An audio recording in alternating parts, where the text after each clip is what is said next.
Right behind you. Okay, let's get in. 2.5 hours. 11 o'clock, we'll be done. Is the mic on? Turn the switch. It's on now. Yeah. I'm not going to do that long.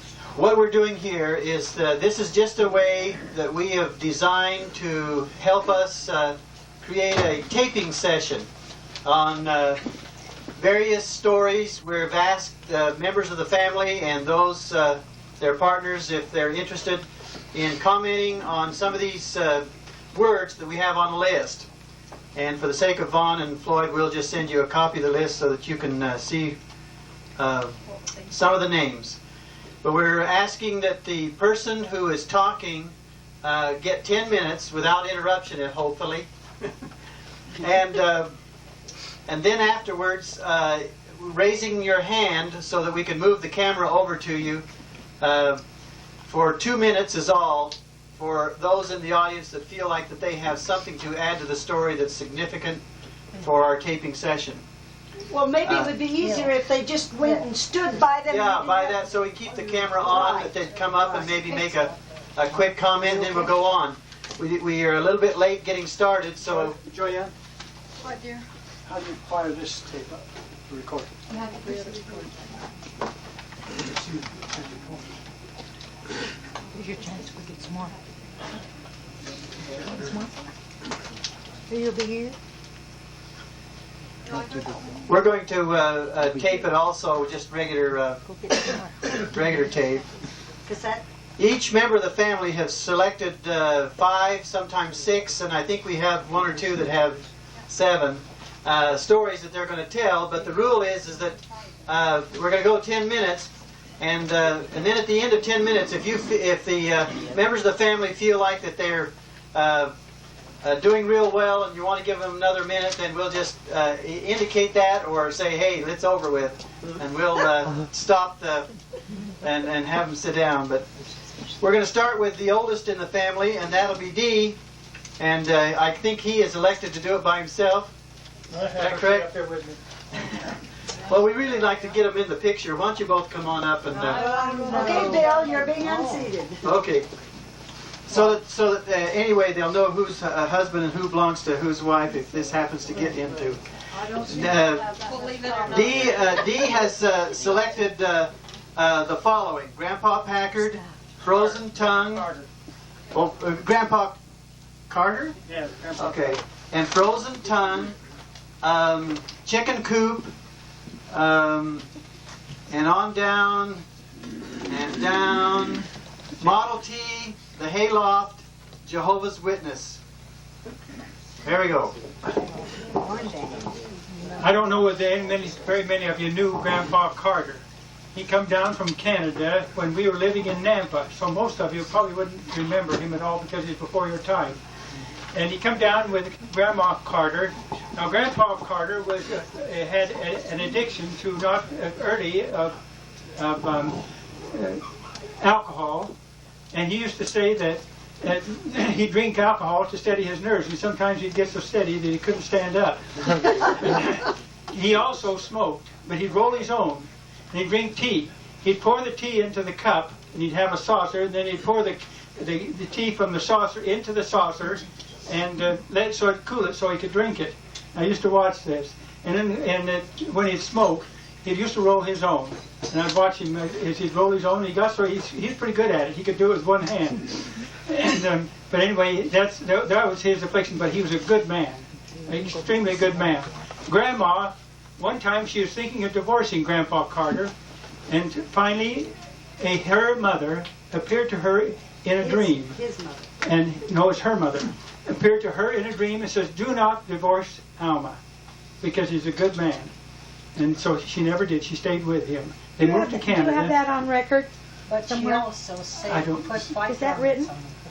I don't know about that, He but worked anyway. in the mines. You're using his time. Yeah. Keep going. All right, now Don't let them interrupt you. about the Frozen Tongue.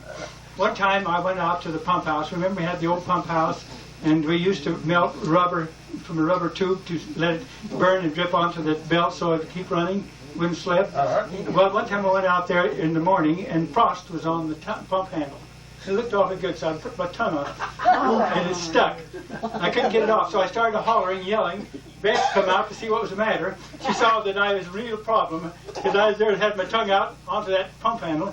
So she ran in the house, got the dish rag out of the dishwater, took it out and squeezed it onto my tongue, thawed it out. So I had a sore tongue for several days after that one. But I soon learned my lesson. Now, on the chicken coop, that was an interesting one. Jay and I, we used to get lumber from the PFE, 1x2s, tongue and groove.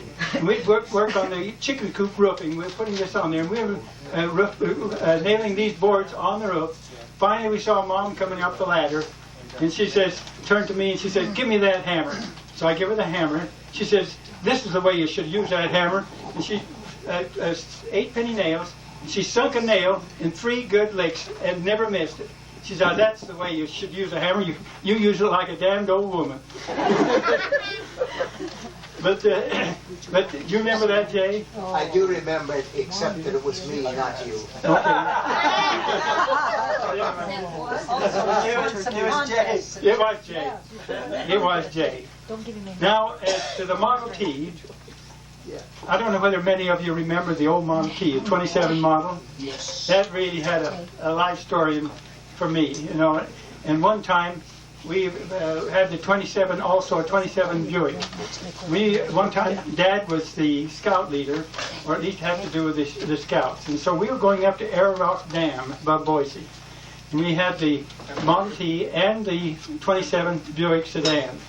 And I was driving the Model T. And out on the highway, I get that going, and I had the spark and the advance adjusted just as best as I could get it, getting that Model T going as fast as it could. And the Buick was pulling right along the side of us in the road, and we'd whisper back and forth how fast we were going, you know, because the Model T didn't have a speedometer. I got it up to 35 miles an hour, which was really flying. That was the fastest it would do. Explain where the gas and the spark were. Well, there's on the levers on the side of the steering wheel. One time I was coming home from school in the Model T, and I had Beth, I think, and some of the other kids, and Isla Loveland was there in the car, and of course it didn't have a top on it at that time. The top was down, and the steering wheel had a nut on the top of it that you could turn off, you know, and lift the steering wheel right off. Well, that nut come loose, and it was down the flat below Mersdorf across that flat, and I was going as fast as it go because I wanted to make it up onto the hill, you know, without going into gear. And the darn steering wheel come right up my hand. Now, what are you going to do with the steering wheel? It's up in your hand. You don't have time to spit it down back on this post.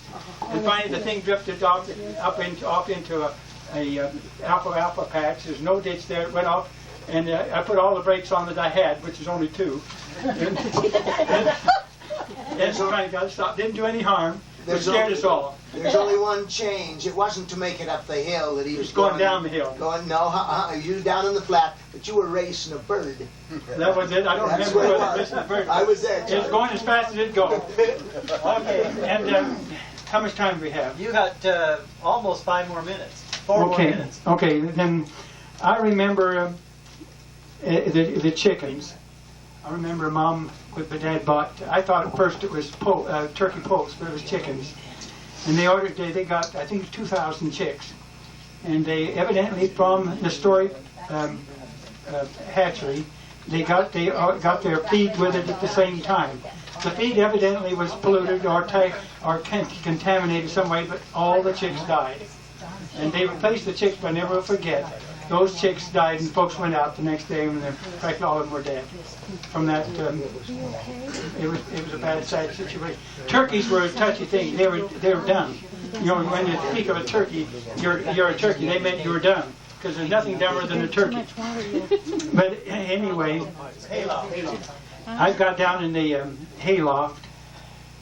They had that big hayloft, and they'd run hay in there.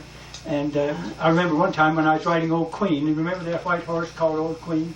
I forgot the duck going through the barn door, and it scraped me off the horse, you know, because she'd go right on in. She wouldn't stop. One time Dad nearly got crushed by the horses when they caught you between the wall and themselves, they'd lean against you and they'd darn near crush you, you know. And they did that, and you'd think they did it on purpose, but they wouldn't. They just getting close to you, but they didn't know their own weight and strength. But Dad got caught that one time, and it darn near crushed him. One time up in the loft, we used to do this several times. Maybe Jay remembers this. We'd have a barrel, and we'd tie a rope on the corners of the barrel, 4 ropes, and then tie them to the rafters. And then we'd get on that barrel, and we'd have a rope to hang on to.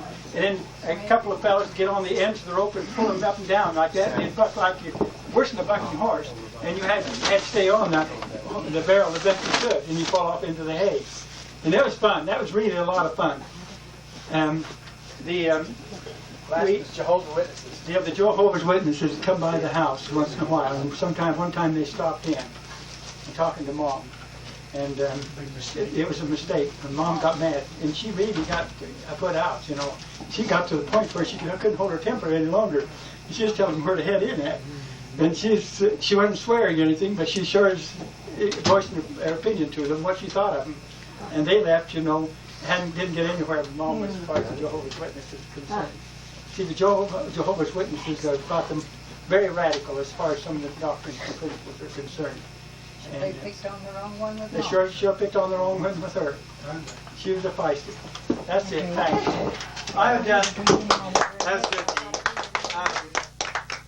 Let's get Bud up here. He was going to have a little bit of a rebuttal on the frozen tongue. Come on, Bud. Well, Or is that one later? That's later. I don't think so. One swallow. Where did you have it? I think you're going to add to that one. I don't have that next one. okay. They want you to sit down. I just wanted to say that Bill and I had to go out and do the chores, and when we were on our way out to bring the cows in, seems like we went past that set of wagon wheels, that steel wagon wheels that was parked out behind the chicken coop. Just the front axle and part of Let me the get this in. the tongue system. Anyway, that was extremely cold, and it was in the winter time, and there was frost on the wagon wheel, and I went to lick it off, and my tongue stuck onto it. And it was Seems stuck like on we've there a all long tried time. that. And even today, my tongue is still damaged from that.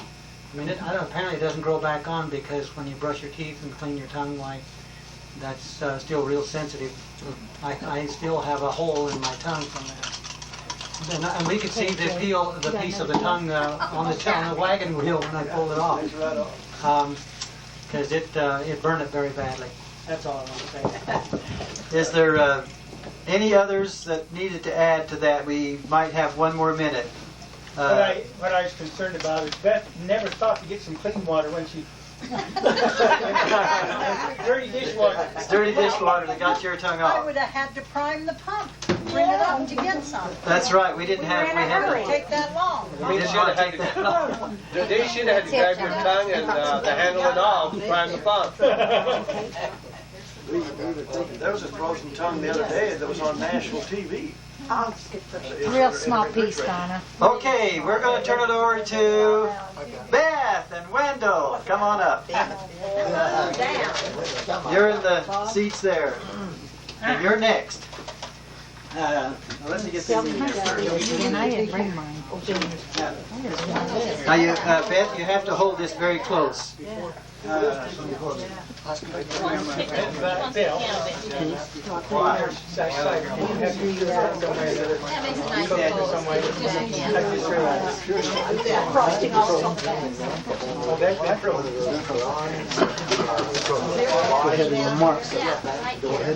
Okay, you need to have this very close. Okay. Don't fight real close. Real close. It's soon after I started, we got married. No, soon after we started dating each other. I was dating her. So. Grandma and Grandpa wanted to ride to town with us. So picture Grandma and Grandpa singing. Grandma right here, Grandpa over there. And we started down the roads, you know, and I did nothing more than do this. When I heard somebody screech right behind, bah! "Ah, use two hands there." I said, "Goody, goody." I threw them down about her, and I shifted. We drove clear to the main highway, Up the highway. and I drove with my knee like this. When we had to shift gears, I shifted with my foot, put on the brake. She never bothered us again. She didn't say that quite that harsh, but that's what she said. Hey, use two hands there. And so he did. Yeah, it's supposed to be. Even your comments are going to have to be a lot closer. They're gonna, that mic will not pick them up. They will not be on the video. Okay. Don't do it again, you mean? Go very close to that. Did you want to know what they want to do? Yes. Okay, they're going to do Little Forest and Shivaree. I thought I cut out Little Forest because I had too many. We'll give it to you. Okay. They're going to add. They're going to do Vernon and Evan. No, that's not one. We're doing Tar and Feathers Yeah, I got those. Tar and Feathers, and Backseat. Backseat Driver, We get that. and Emmeline. Go ahead with Vernon and Evan too. We'll give it to you. Okay. Vernon and Evan were good members of the church, and did a lot of good ball playing with us. Helped us go to Salt Lake City one time. You know who they are. that Vernon Evan Law? That's Yes, right. Vernon and Evan Law. Well, no, it was just, no, they didn't actually. They didn't go to Salt Lake with us. They're a generation younger than you people. Yeah. But anyway, I was a Sunday school teacher. Well, your mother was also. They put me in there because somebody said that she didn't teach the true doctrine, and I just returned from a mission. So I was supposed to correct that situation. But anyway, we had Vernon and Evan in the Sunday school class, and then we got their two girls to come, their two girlfriends to come, and we were able to teach them, and to the extent that they both joined the church, and their dad, who was a preacher for another church, Evans' girl's dad. Yeah. He's a minister. he was a minister, Evan girl, Nazarene. a Nazarene. So he quit being a minister when we got those gals baptized into the church. That's enough there. Did you baptize Benita? McGuire. was Benita totally McGuire. baptized at that same time. But the minister didn't join. Oh, no. And Oh, Joy- no, because he said if I can't save my own... Joyce joined. He says if I can't save my own daughter, I won't teach. Exactly. And he quit being the minister. That's right. Coriel. That's what happened. That was Reverend Coriel. Benita and I see Benita and Vernon every Reverend year. Coriel. Okay, go for Evan's wife we saw in the temple last Friday. Joyce. He died about 14 years ago. I think that's right. Oh, Yeah. not 14. Well, no, No, it's been it's- since we came down here, honey. Oh, it Like- was It's only been about four years. About four. 4 years. Yeah. Shivaree. Okay, shivery daddy. Oh, They close us. yeah, Real close. Tell us what real you close, Yeah, okay. word to me. I don't know. We had a lot of fun, you know, when people get married, Some of this was told. meeting them into Boise or getting them into Boise and then having them ride a horse. The guy would lead the horse through the middle of the town. And one of the brethren who was doing Brother Call. Brother Call, who was doing the ceilings in Temple the other day, when we went in there, he says, "Do you know what this guy did to us once?" And He's an old white-haired man now. he said, he had me wheel my girl, my wife, my new wife, down the middle of Boise Street on an iron-wheeled wheelbarrow. Right, stopped right in the ceiling, told us that. We had lots of fun. Sometimes we'd take a horse over there and have them ride a horse or something. Don and Kenneth mentioned something about the shivaree that was given to them.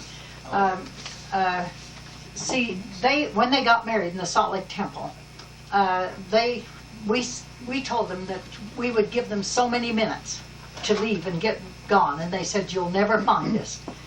Well, you know, Wendell was real smart about shivarees, and so we gave them that 15 or 20 minutes, whatever it was we were supposed to give, and then we went right across the road to the Temple Square Hotel, And we went up to the elevator girl and So says, the oh, desk girl first.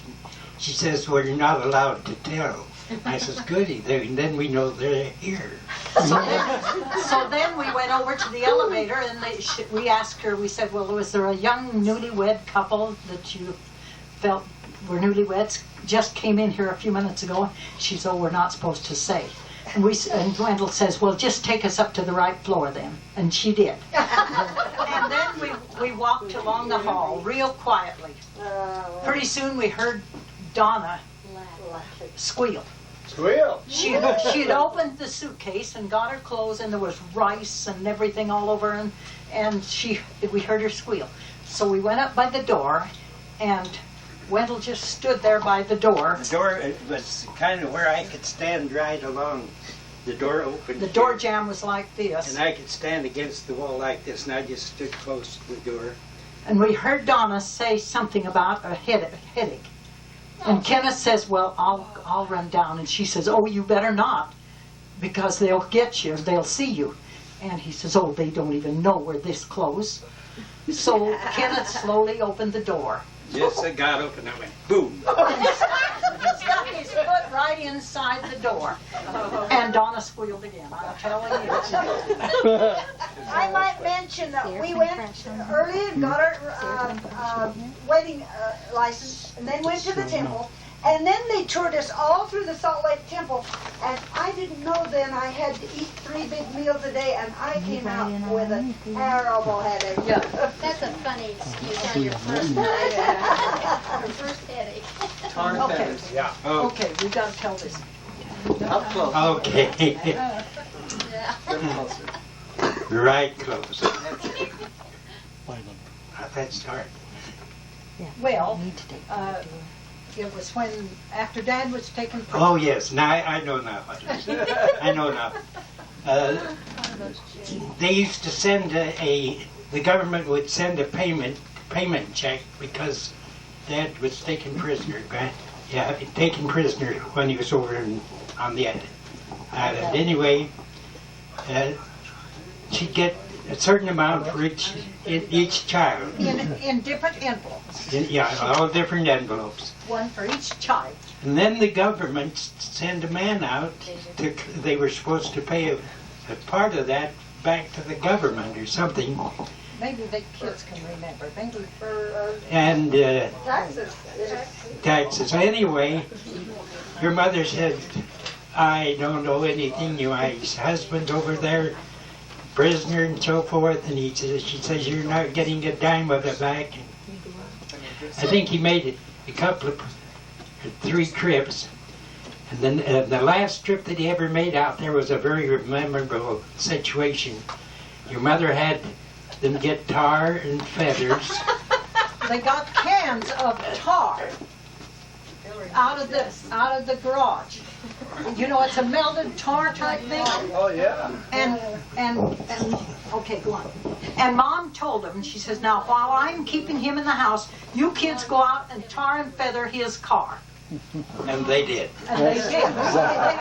They poured tar around on that, and then they sprinkled turkey feathers on it. I might add, it was a brand new green pickup. I remember.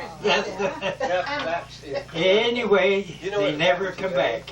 What about That's incredible. If they did that That's criminal. today, it'd be Oh. horrible. Oh, but do you remember it? No. Who remembered it? Who did it? Yeah. Boy, I've told that story many times because I was involved. And then she says, put on your swimming suits because when you're done, run down and jump in the canal and swim across the canal and he can't catch you. I remember that. Who were the boys that Who did it? else was It was involved? me and I don't know if Bud was involved or not, but I know I was involved in that. And you can't imagine. Wouldn't that ruin the paint on the car? Well, it doesn't do it any good, I'll tell you that. How much time we got? That's terrible. Yeah, how much Your time? time is pretty well up. Do you want to give them a little bit more? I've got to have one more Okay, story. go ahead. Okay, this one, one time, I don't know how come we were out there, but anyway, the baby, and I think it was Bud, I'm not sure, come up missing.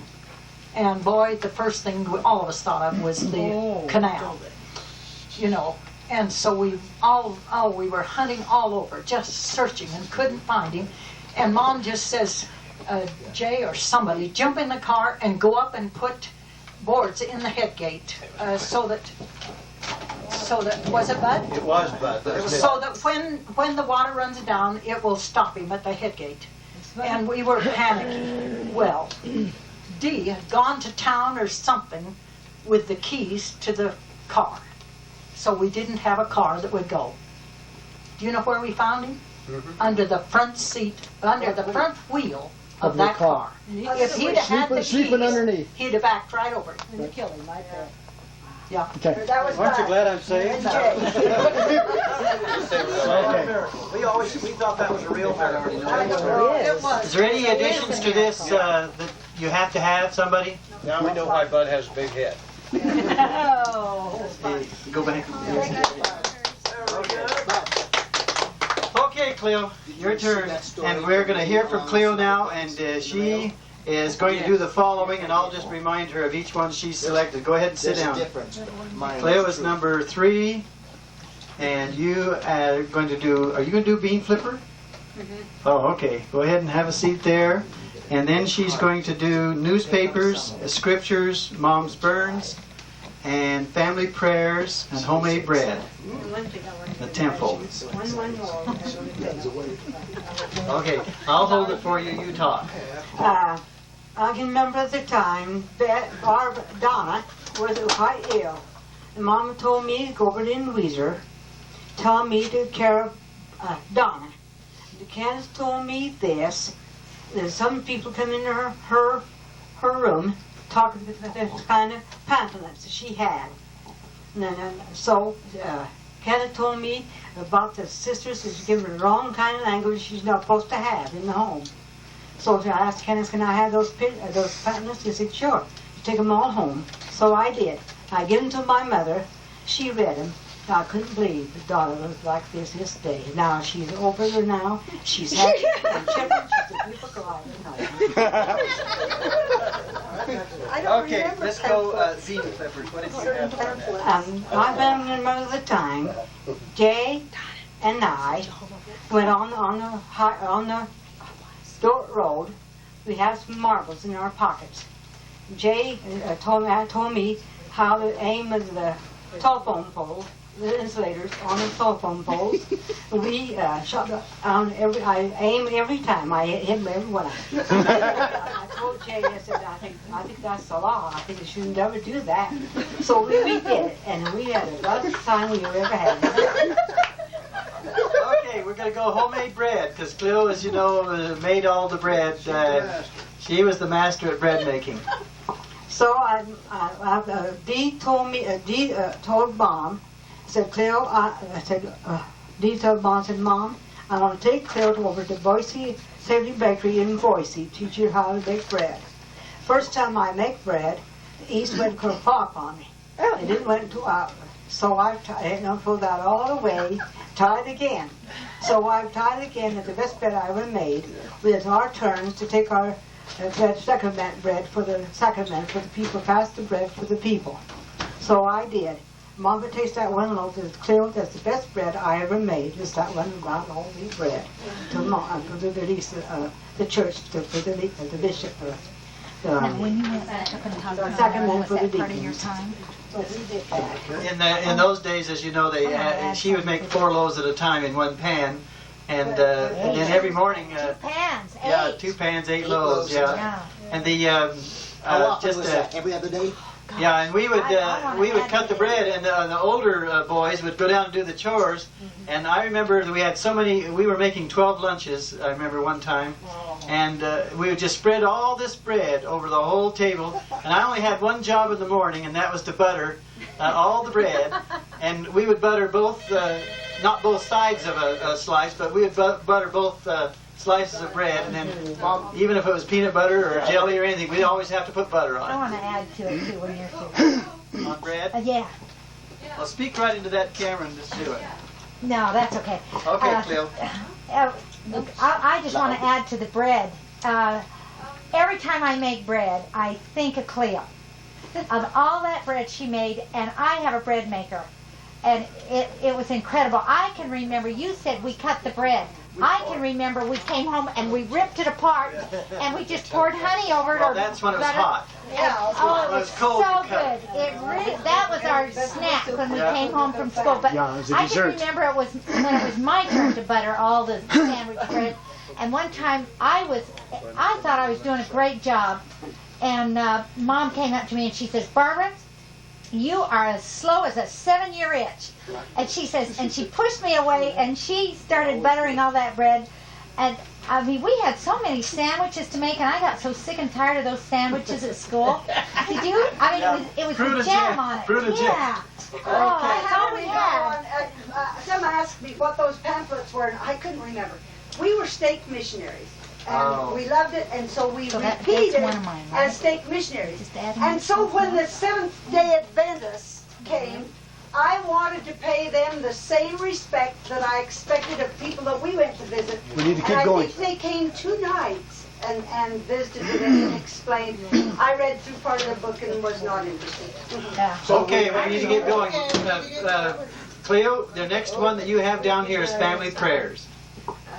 Mama told all of us children to say our family secret prayers once indeed help. So I'm so glad I did it. So I've done it ever since then. That's good. Then you had newspapers.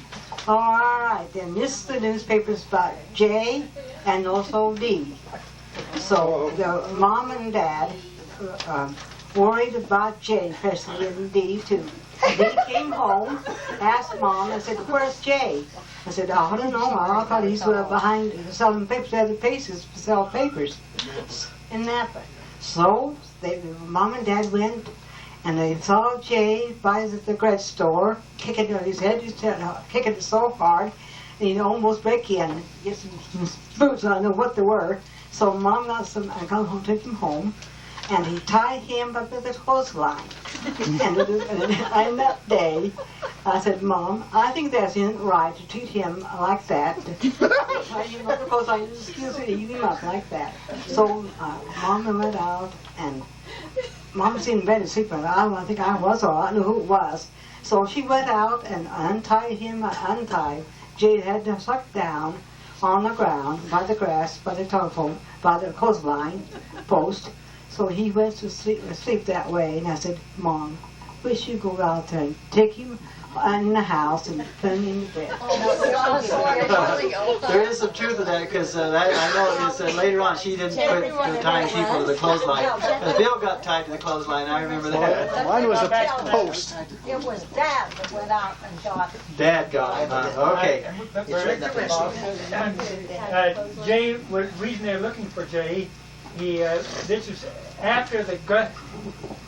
was after the drugstore had closed in the evening, and Jay should have been home. I was already home after selling papers, and so Dad went down. He found Jay at the drugstore trying to get in. They'd closed the door and they wouldn't let him in, and yet he's kicking, pounding on the door to let him in. And I don't know why he was wanting in, but he was wanting in. And you know Jay, when he wants something, he does. Because they had his little car in there. The little car he'd been playing with. I found a little toy car behind C.C. Anderson grocery store. Oh. And it was just the running gears, but ran down the man's counter very, very nicely. And he wanted to go home, but I wasn't ready, because I didn't think he was quite ready to go out the door. I wanted to go out with him. Well, he caught the car, and so then I started screaming for my car. And I went up to get it, and he took me in his arms and put me outside, locked the door. And he had my little car, and he had my last newspaper. Well, now we got the rest of the story. Okay, Cleo also has Mom's burns. This is a true story to this about Mom and me. So I had a serious dream. Mom told me, "Cleo, go to bed. I had a big day tomorrow in her dress shop." So I went to bed. So I had a dream. I couldn't sleep or anything. So I went to bed. So I had to sleep, and I smelled smoke, and I heard fire engine going. I went downstairs and said, "Mom," I said, "don't put that on." I said, "Don't please don't put that on you. You'll be awful sorry if you do. You'll lose it when you're children." So I went and said, "No, Cleo, you go upstairs to go to bed again." That same thing will come to me again. So at the third time, I said, Mom, as you go downstairs. I went downstairs and told Mom, it goes towards morning. I said, Mom, don't put that kerosene on the stove. And she did. And I said, Mom, now, I said, Mom told me, I said, Claire, I'm awful sorry. I will just judge you. So I went in the kitchen and I saw Bob. And we all hollered in. I said, Bob, wish you come through the telephone booth. You know, our house on the farm, on the booth there, the phone, to get through there. Said he couldn't. The only thing that we all got on the lawn, Mom told me, said, Claire, go get Mark and take him out of the house. He was sick and wasn't well. We might lose him. So I wiped him up and with blankets and took him out on the lawn. So I went back and asked Mom if he needed any help. And they said, no, Claire, go around and tell all my brothers, get some pour some kerosene, water off and put it in the house and put the fire out. So with all our prayers, we all knelt down and we said our prayers, and we opened our eyes and we saw Bob on the lawn. His clothes burned off his back, his face is burned, and his eyes. I think we're hopes we might go blind. So the doctors told us, all of this children, even Mom and Dad, he might pull through. I said, I thought my prayers, answered in my prayers. I hope he might pull through, be able to see.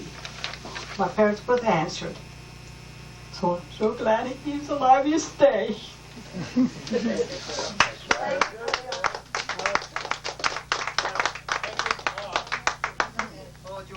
Scriptures? So, all of us children, Mama told us, all us girls, and also all my brothers, said, Claire, I pay you, read the Book of Mormon, clear through, I pay you $10. So I read my Book of Mormon, clear through, she paid me $10. So all my brothers did the same thing. They did it right too, and she paid them $10 too. We saved all our money up towards Christmas. We did, and we had the biggest Christmas we ever had. My day it was $5. Yeah, Bess was $5. Mine was 10. I had when I was married. I think it ought to be known that during at that time of that fire, and I wasn't there at the time of the fire, I wasn't there, but I understand that Bernie and Barbara went around the back of the house in that one place where the house is L-shaped by the bedroom, where that big tree was, and knelt down and had a word of prayer. When they come back, the fire was out. I can remember asking Mom what happened, and she says, Bill threw it. So I understand that Barbara and Bernie were alone. I just remember Barbara and Bernie because I can remember saying, Mom, what can we do? And she says, just go pray. So Bernie and I ran together and we prayed, and when we got back, I says, Mom, it was black. Everything was blacking out. I says, Mom, what happened? And she says, Bill threw a can at the window, and it broke, and the fire went out. And when we got Is that true, Bill? Yes.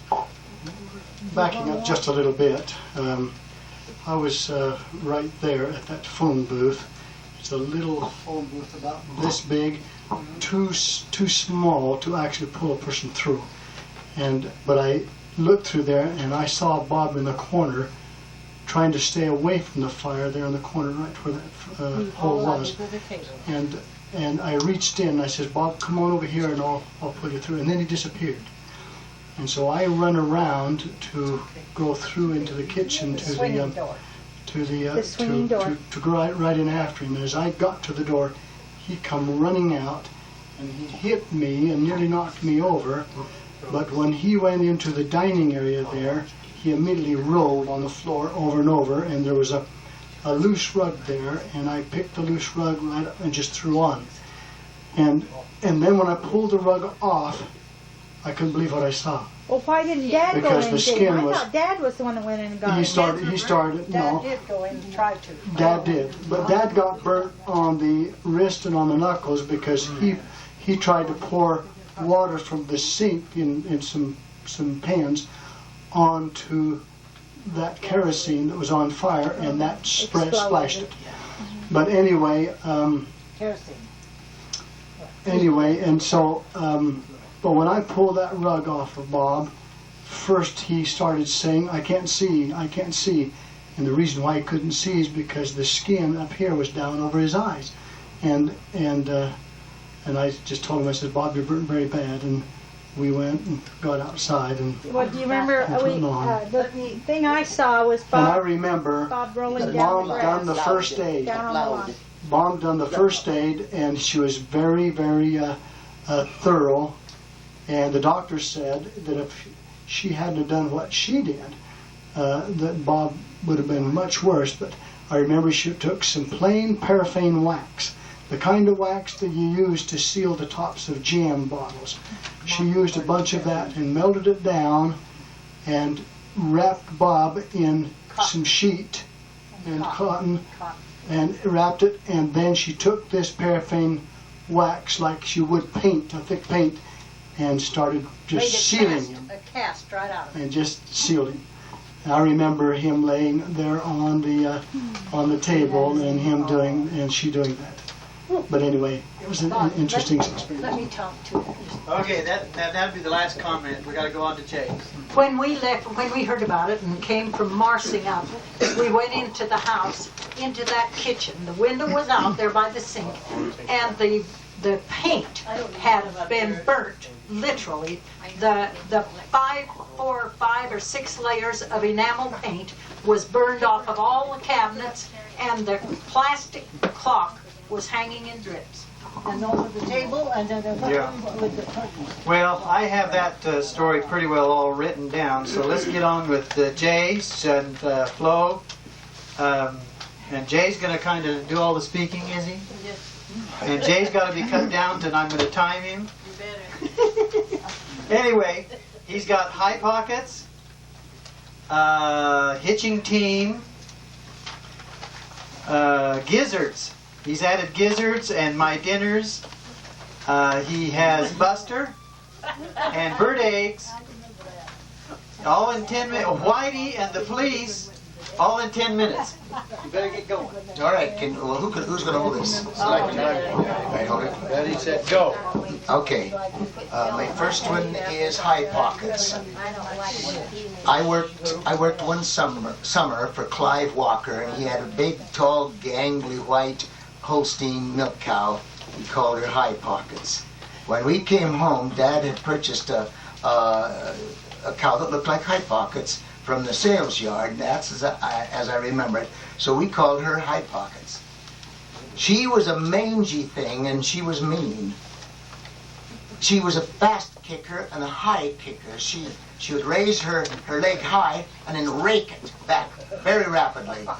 And I went out this one particular morning and I tried hard to milk her, and I lost the first half bucket because she finally got me and raked the bucket from me. I started out again and got a little ways, and she knocked me over. And she acted like she wasn't going to let me milk her. So I was quite put out. I ran up to the house and got Mom, and told Mom that High Pockets wouldn't let me milk her. So Mom says, I'll milk her. So she came down to the barn. She sat down, and for some reason it provoked Mom that maybe she was trying to teach me a lesson, that you have to go at it and let the cow know who boss is. Well, she sat down and she started bearing down on those tits, pulling them, and High Pockets raised up high and gave her a strong kick, knocked her clear back in the gutter, knocked her out. And also Keep it going. And the gutter wasn't clean, by the way. It's you guys later kept it clean, maybe, but he says no. Anyway, it wasn't clean. I was quite concerned, and Bill was out there. He had followed Mom down. The two of us dragged Mom out of the way, and High Pockets was still trying to go get her. Well, when Mom came to, she was mad.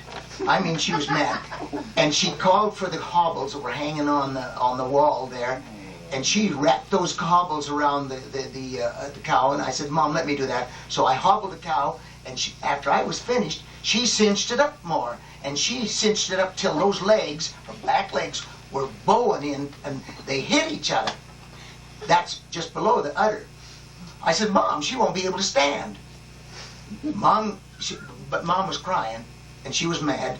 So she, with high pockets all hobbled up, she sat down there again and started pulling on the tits and crying, and High Pockets started bucking, dancing up and down, as though the rear legs were a peg leg, and she was going up and down. I said, Mom, she's going to go down, because the deck was a little bit slippery, spilt milk and other things. I said, Mom, she's going to go down. She's going to go down. When she went down, it was so hard, so fast, that it knocked Mama back into the gutter again. And Mom, she was madder than a hornet. She was going to go at that cow again, and we pulled Mom away. And I don't quite recall it after that. What did you see, Bill? Anything particular after that? All I remember, in my own eyes, I remember High Pockets was there while we couldn't do anything, and Mom was laid out cold in the gutter, and High Pockets was kicking that like that right over her. Yeah, right, yeah, still kicking to get her. Mom, You used half your time, Jay. What? Your half time's gone. Half time already? Ooh. All right, the next one was hitching up the team. He goes into detail. Old Taylor was over to our, Monroe was over to our house and running the manure spreader this particular day. He was finished, the day was gone, and Mom wanted me to take the manure spreader back home, which was 2 miles away. Monroe had forgotten, left his sack of bull durham on the seat there was some matches there. So I hooked up Bonnie and May on this manure spreader, and as quick as I hit the gravel road outside, there was boulders here and there that was buried, and just the top mound of it was there. It was an iron wheel manure spreader, and it jarred it and shook it into gear, and all of that noise, all of a sudden, scared the team, and they took off. And right at this first, I lost one line, and I sat on the other line and tried to roll a cigarette. But by the time I got up the corner there, by Tilly's, there, I fortunately had the left-hand line, and I braced my legs against the board at the bottom and started bearing down on that line, and I skidded sideways around that corner to go on down the other mile, and somebody from one of the farms there hollered out, "What's the matter? What's the hurry, Packard?" Well, we ran another mile, and finally the team was tired. They ran up against the fence and stopped. That was that one. Okay, next one. Whitey, Pearl, and Buttercup. Do you remember those milk cows? They were all heavy producers, easy milkers. They were all equal for Vaughn and I to race. And this was one morning, and we had saved those three for last. Well, it turned out that I believe that it was Whitey and Pearl that were last. Vaughn had one, I had the other. But at the beginning of milking, one of the heifers one of the 2-year-old heifers got in the barn, and Vaughn started to drive her out. I said, "No, leave her in there." She was stealing some of the grain that the milkers get. So Vaughn locked her in. And during the time we was milking, Vaughn figured out why I had him lock her in. When we were all done, I had Vaughn go to the back door and stand there, and I asked him if he's ready. The big barn door was open, and as when he was ready, I unlocked the stanchion, and that heifer come back out so fast she hit the back end of the barn and ran around there. Vaughn grabbed her tail as she was flying through the door. Vaughn was in the air a lot of the way, and he was skating out across the pasture with his feet forward and hanging on the tail.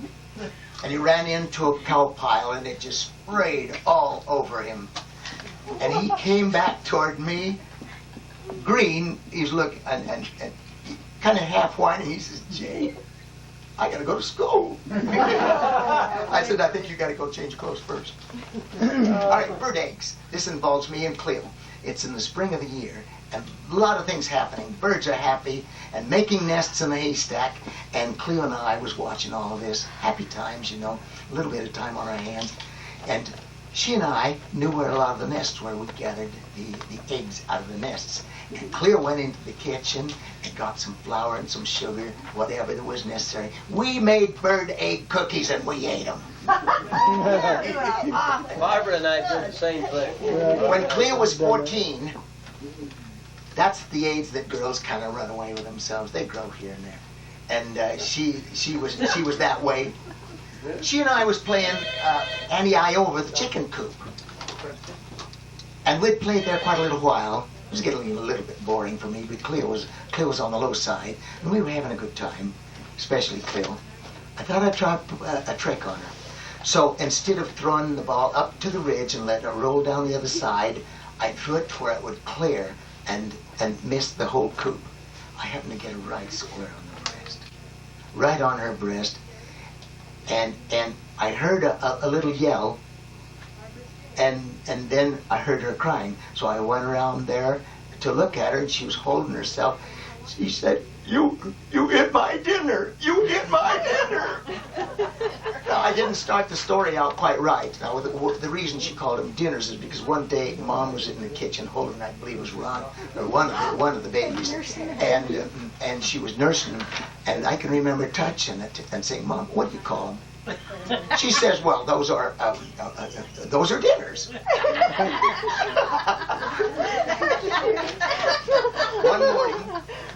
One morning, most of us were at the breakfast table. Dee was there first. He usually is. He's fast. He was taller, longer legs. And Mom had me on a punishment routine. I'd been wetting the bed, and I was 11 years old at this time, still wetting the bed.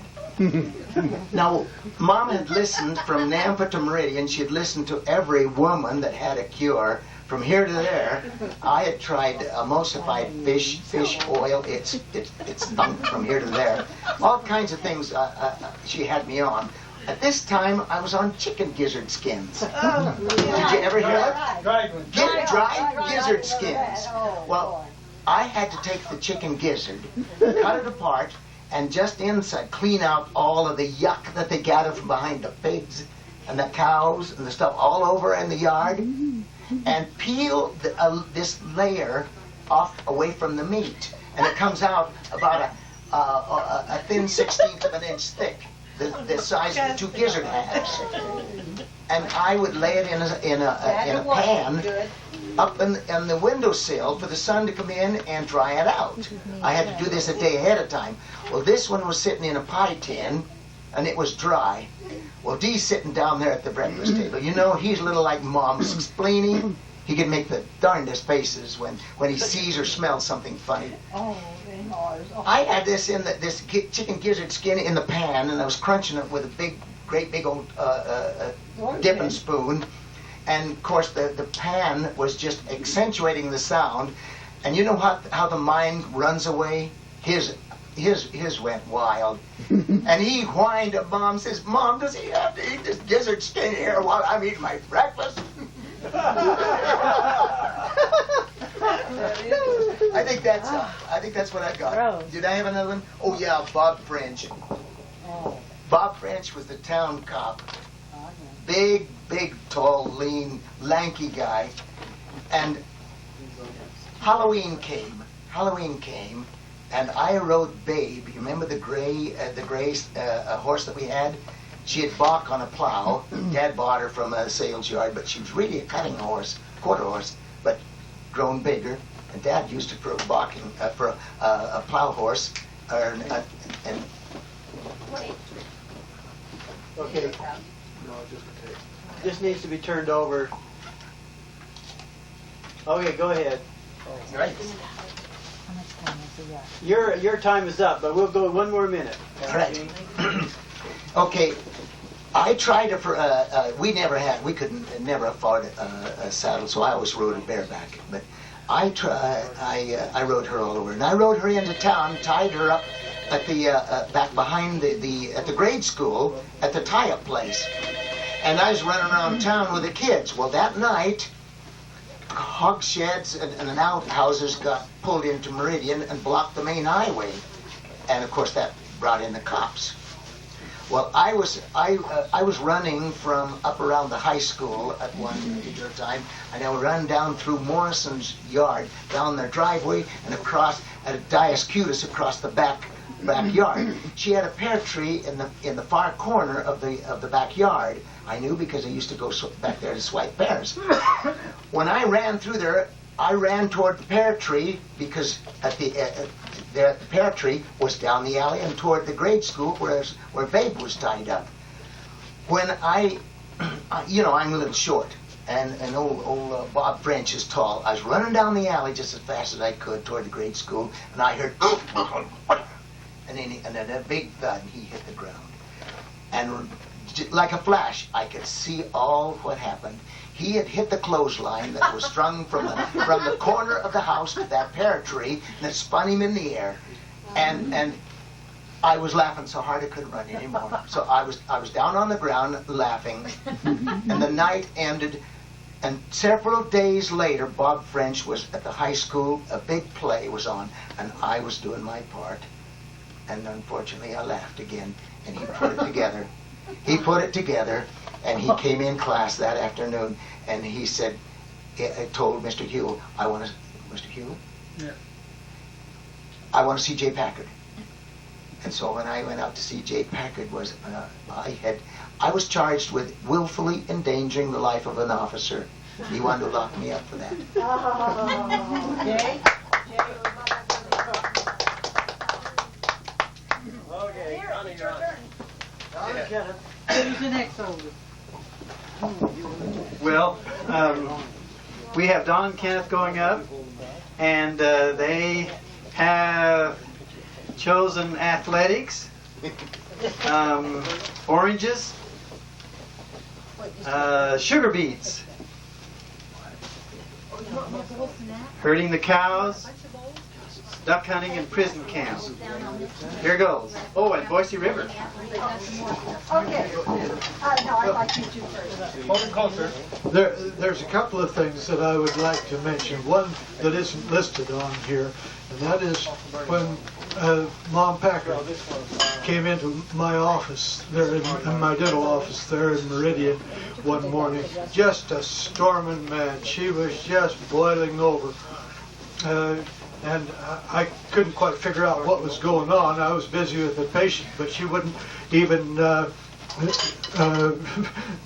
back off because I was busy with the patient. But she was just swearing at me because I had spoiled all of her boys. 4 of them had started going into dentistry, and she just thought that had been the ruination of all of them. The other thing I wanted to mention was when Bill and I went out duck hunting. He and I used to go out with my old double-barreled shotgun. This was illegal, of course.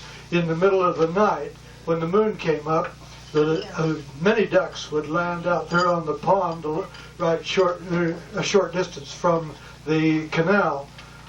Well, Bill and I crawl on our bellies with that old double-barreled shotgun up to the pond, and I let Bill take my double-barrel over the hump of the pond there, the dike. He crawled up over the top of that. Well, unbeknownst to me, he pulled back both hammers on that double-barreled and leveled off on those ducks. There was a lot of them there, and he fired both of those barrels at the same time. Well, the next thing I knew, he was clear back over the dike again, laying on his back about 15 feet away, completely unconscious. But he woke up pretty quick, and we collected 14 ducks off of the pond there that night.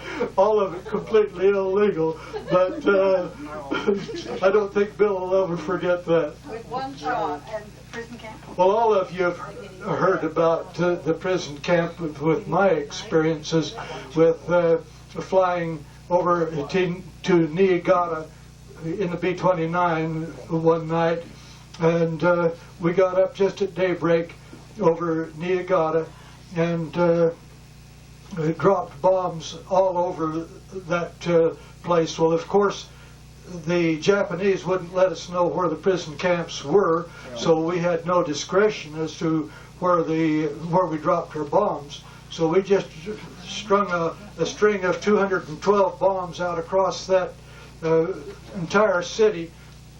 Well, suddenly we saw the prisoners come pouring out of all of these cabins that they had set up for them, and we realized that here was one of the prison camps, and we found out later when I compared notes with Dad Packard that it was he that was there in that prison camp when I was dropping the bombs. Okay, I'm going to cover these others really briefly, except maybe one or two. I'm going to start backwards with the herding of the cows. You've all heard Vaughn tell about our herding cows, finding a cigarette, and looking and finding a match. And he made me promise that if he smoked, then I would. And so he did, and I had pledged that I would never smoke, you know. And so I finally put that thing between my lips, but I never drew. And when we went up and set up on the back steps then of the house, we felt really bad about what we had done. And I think Vaughn has told the story of when Mom found us sad and found out what we'd done.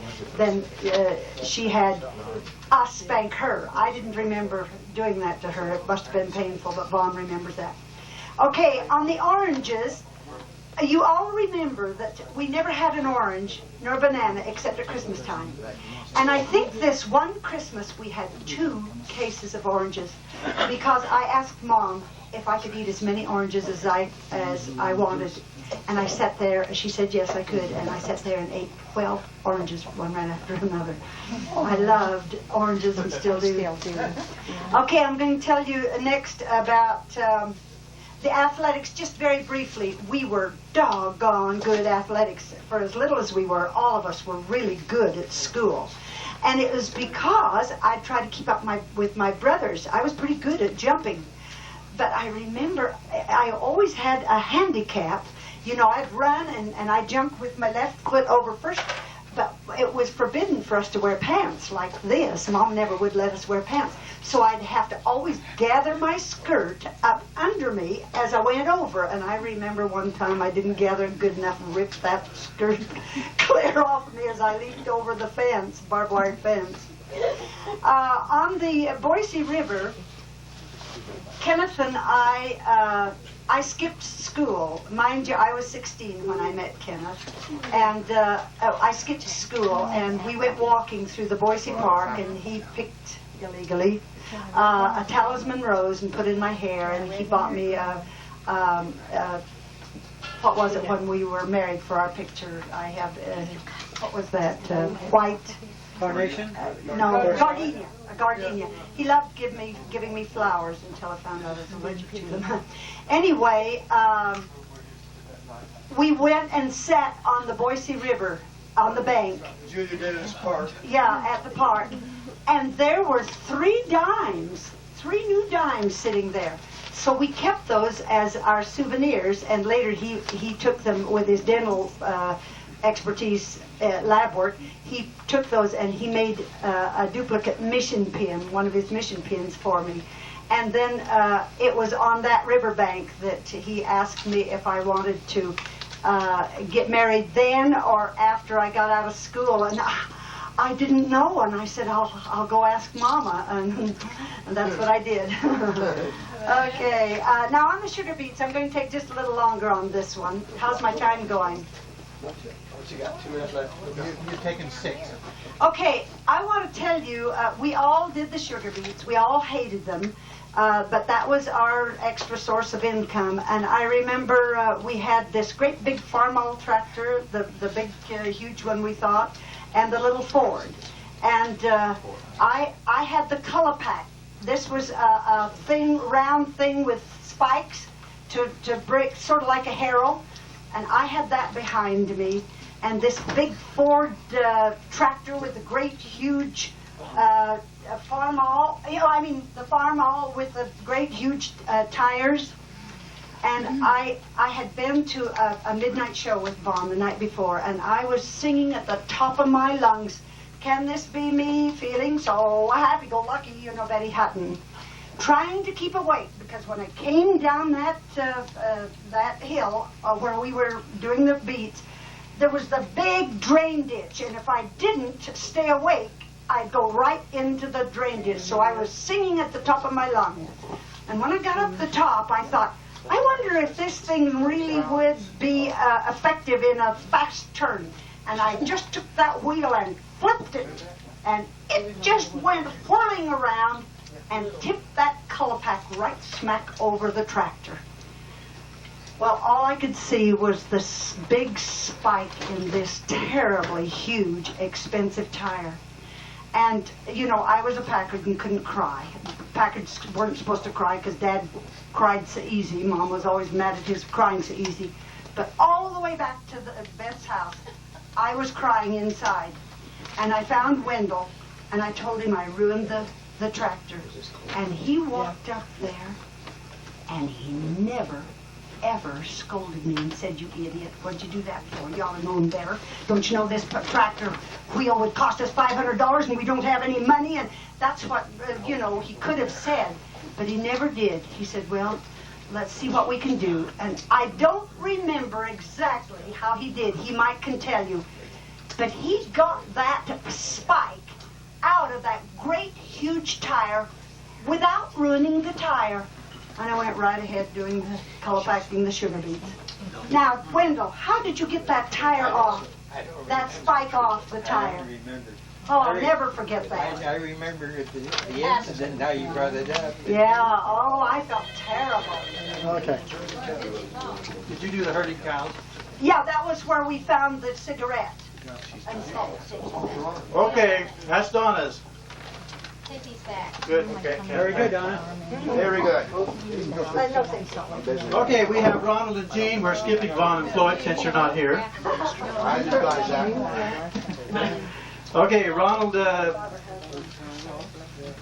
his match team, shock, windrow, shock the hay. Some of these are going to go together. Corn stubble is added for Ron. And trip rake, cats, and strainer pads are together for him. You're probably already laughing on that one. And that's it. I might substitute instead of match teams. That's a story that's got a moral to it that I use in many of my talks at the country fair there in Meridian. I'll skip that and include instead double dating with Floyd on one occasion. On the shock, that was, I'll just make it short. Jay and Vaughn and Floyd were out in the pasture. We just put in our new fencer. And of course the controls were in the barn, and we were up at the other end of the pasture, up above the straw stack, and between the pasture and the hayfield. And we had there was a little ditch along there, and there was a little water in the ditch. And Jay and Vaughn would touch the new electric fence, and it would bite them and shock them. But they had rubber shoes on or shoes on. But I was just a tiny little kid, toe-hit kid, running around barefooted like we most of the time did. And they said, "Why don't you just grab the fence and you feel it too?" And I says, "Oh no, I'm not going to grab that fence." And they says, "Oh, you're just a big chicken." And finally they taunted and teased me, and finally started walking away, calling me chicken. Well, they got halfway to the barn, and I thought, well, I'm not going to be a chicken, so I grabbed the fence. And of course I was standing almost in water and barefooted, and I couldn't let go. And I just started screaming and yelling and jumping. Vaughn ran toward the barn, and Jay ran back to me. He was a little hesitant in grabbing me because he knew he'd get shot because he'd picked the end. And they both got about to their destination about the same time. And Vaughn shut the fencer off just as Jay grabbed to pull me off. And I'll never forget the shock. The shocking of the hay and windrows. You remember we used to, when we would rake the hay, it would be in rows, but we'd always have to set the shocks over to make a row for the wagon, and then later on we would load the wagons with the shocks of hay. Well, this one day, Vaughn and Floyd and Don and all of us were out there setting hay over, alternating one side and then the other to make the windrow for the wagon. And we always had a little contest, who would get the very last shock of the day. And we'd take turns on the shocks, and it came out that Vaughn got the last shock of the day. And it was about 5 o'clock at night. He was so excited that he threw his fork, three-pronged or three-tined pitchfork, just threw it in the air, went end over end as high as he could throw it, came down, and it landed, it hit, the middle tine hit right on my hand, and just went right through it. And there I stood. I looked at that thing. And I still have the scar here. You can see it. I almost passed out. Vaughn, instead of pulling the thing out, laughed. And he thought it was really funny. We had a bunch of cruel people in our I know all cruel stories. We taught to laugh, never cry. Most of these are kind of cruel stories, but they really happened. Bill and I did what I guess everybody did with Bill, and that was to go out and hunt ducks. And I think the record, we took 2 gunny sacks one time down on the canal bank when it was in the winter, and all the ducks were down in the stubble. And this is not the story, but it's just to tell a little bit about shooting. We had the 22, which is on the list, and we had the 20 gauge shotgun, which is a single shot. In one 22 shot and 1 shot with the shotgun, we got 27 ducks and filled 2 gunning sacks completely full. The most I'd ever heard of. But anyway, that wasn't the way Vaughn and Floyd and I decided to get ducks. In the corn stubble out behind or beside our home there, along the side of the road, you remember, about a 13-acre parcel there, we always had a lot of ducks that would fly in the winter months. During this one winter, we had run down in our basement to one of the gallon jugs of it was grape juice, and it was one of these bottles that had a wire cork on it, so that it clamped on the wire cork.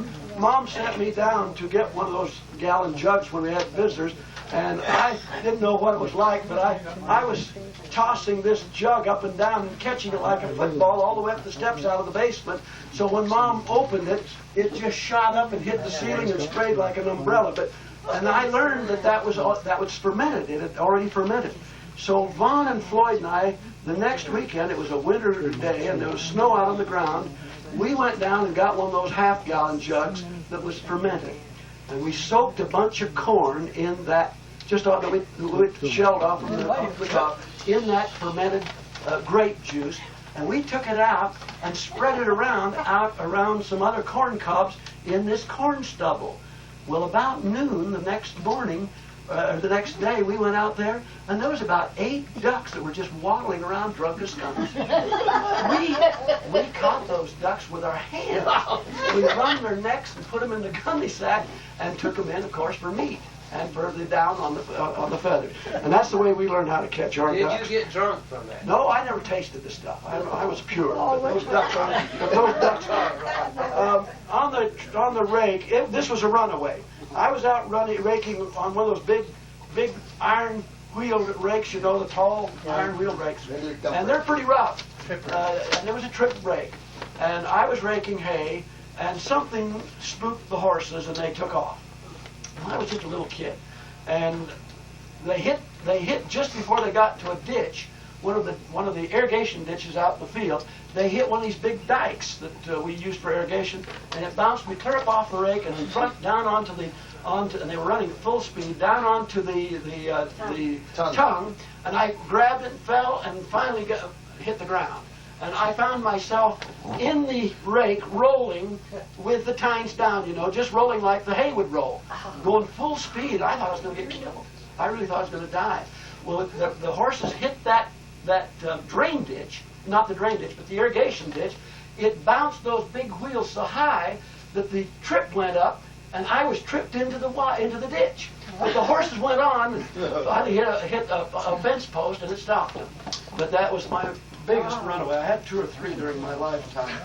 The strainer pads and the cats. This is another bad one. Vaughn and Floyd and I, but especially me. Well, Bud and Bill did it too.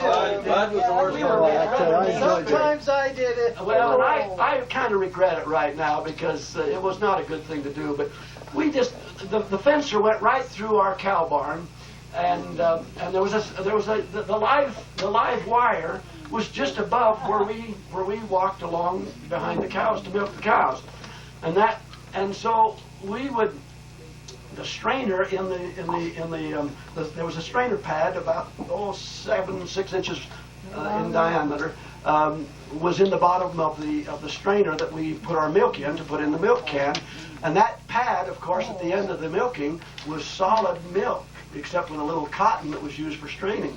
And so, and our cats, we had 3 or 4 cats down the barn all the time. We'd squirt, remember, into their mouths from the cow. At the end of the milking, we would throw that strainer to one of the cats, and they would catch it in midair and just swallow it down whole. So they'd have that cotton pad inside of them, but they had the milk. Well, Vaughn and I and Floyd decided that we would hang a wire with a little hook at the bottom. It was just off the ground about that far from the electric fence. Instead of tossing the strainer pad at the end of the milking into the cat's mouth, we dropped it onto that little hook at the end of the wire, which meant that it was charged. So then we turned the fencer off and let the cat swallow the pad, and then we turned the fencer on. They were so ornery. I can't tell you what reaction we got from that cat. We saw the pad come right up in one big spew. The cat started running from the barn up to the garage, which was uphill, you remember, and every 2 or 3 feet it would flip over and hit the ground, flip up again, hit the ground all the way up to the garage. The last story. The last story. That's all right. I'm glad I grew up when Oh, did it ever live? It was alive for a long time. It was until It was just recharged. It was a dirty trick, but it was funny. Oh, it was funny to watch that cat. And what was funnier is you've seen cartoons where the cat spurs straight out. That's exactly what it looked like. That fur went straight out into a ball. And then the cat took off jumping It was terrible. The last one was really also a sad story, but a funny story in itself. It's on the last column right in the middle, double dating. Floyd and I, as you know, really were close, and we double dated all the time. Floyd was a little bashful, and so he liked to have me along, and we double dated every time. Well, this was on a New Year's Eve, and we had told Mom that we were going to keep our girls out all night long, and that we wouldn't be back until daybreak. Mom says, you better not do that, because I'll have the police out after you if you do. And we says, well, we're going to do it, Mom, and she never believed us. She didn't believe us when we left the house. We left about 6 o'clock, and it was still light enough, but it was just getting dark. On the way over to Boise to the dance, it was the stake dance, and and then we were going to go to a midnight show afterwards there in Boise. We went to the dance, and on the way to the dance, the girls, for some reason, wanted an apple, and there was an apple orchard out there halfway to Boise from our farm. So we stopped, and I was going to go and get them just an apple. Somebody steal an apple for the girls. There was a fairly large irrigation ditch between the road and the apple orchard, and it was full of water, but it was also a lot of weeds that grew over it. So I took a big run because it was about as wide as from here to D, and I thought, well, I better jump across that thing. And we were in our dance clothes. I took a big leap. Well, I leaped about 6 feet before I should have, and landed right in the middle of the ditch. But I was already wet, so I walked on through the ditch and over and got the apples and went back. We had to go back home, and I had to change clothes, but we changed clothes and went back to the dance. The dance was over, and then we went to a midnight show, and when the midnight show was over, we came out of the theater in downtown Boise, and way up on the bench behind the railroad depot up at the top, we saw the lights. The sky was all lit up. And so we wanted to go up and see what was causing that. We got up there, and there was a house burning down. So we sat there and for about an hour and watched the house burn down. And all the fire engines, it was a big excitement. And later the next morning or the next day, we read in the papers or heard on the news where a child burnt to death in the house. But it was just solid flames. By the time that the house had burned down and they cleaned up all of the fire engine stuff, we finally got our girls home at about 6:30 in the morning. And we were out all night. Well, when we got the girls home, no, it wasn't 6:30, it was about 5:30. It was about 6 o'clock or so when Floyd and I got home. Well, we dropped the girls off and got home. When we went into our bedroom, and our bedroom was on the back of the house there on the farm, and Mom's bedroom, it was after the remodeling, and Mom's bedroom was right adjacent over on the other side near the big tree. We didn't even turn the light on in our bedroom because it would shine out by the cistern and the milk house, and it would reflect, and Mom knew that we were just arriving home, and we didn't want her to know that. So we didn't even turn the lights on. And normally we'd walk in the back porch and we'd have milk boots and buckets all around, and we'd stumble. But that night we got into our bedroom without making a sound. And Floyd sat down on the bed and started changing. No, I sat down on the bed and started changing. And Floyd sat down beside me. He says, "Ron, get over." I says, "I'm over here."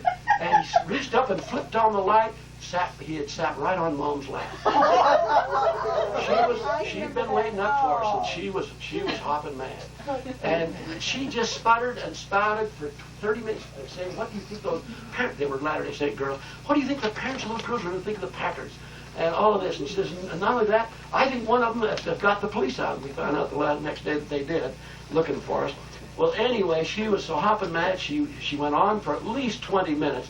And finally ran down. We told her everything we'd done. Finally ran down and went back to bed. And about 10 minutes later, Dad came in. And he just says, "Boys, move over. Mom's so mad I can't sleep with her." Now wait a minute, I've got a couple of questions. Bud, he said that fork ran through his hand. Yeah. Did you have something that hit your eye? That was Bill. That was Bill? Bud did it They to ought to tell that. Well, we're running short, everybody. And we're going to have a hard time. If we let's go a little bit more here with Bud. Moving fast. We're going to have to move fast. Come on, Bud. What time is it? Joanne. Come on, Joanne. You got to at least show your face, Joanne. Jay? I don't know. It's close. Go in 10 minutes. Bud is, go ahead and have a seat. Bud has selected D-horn,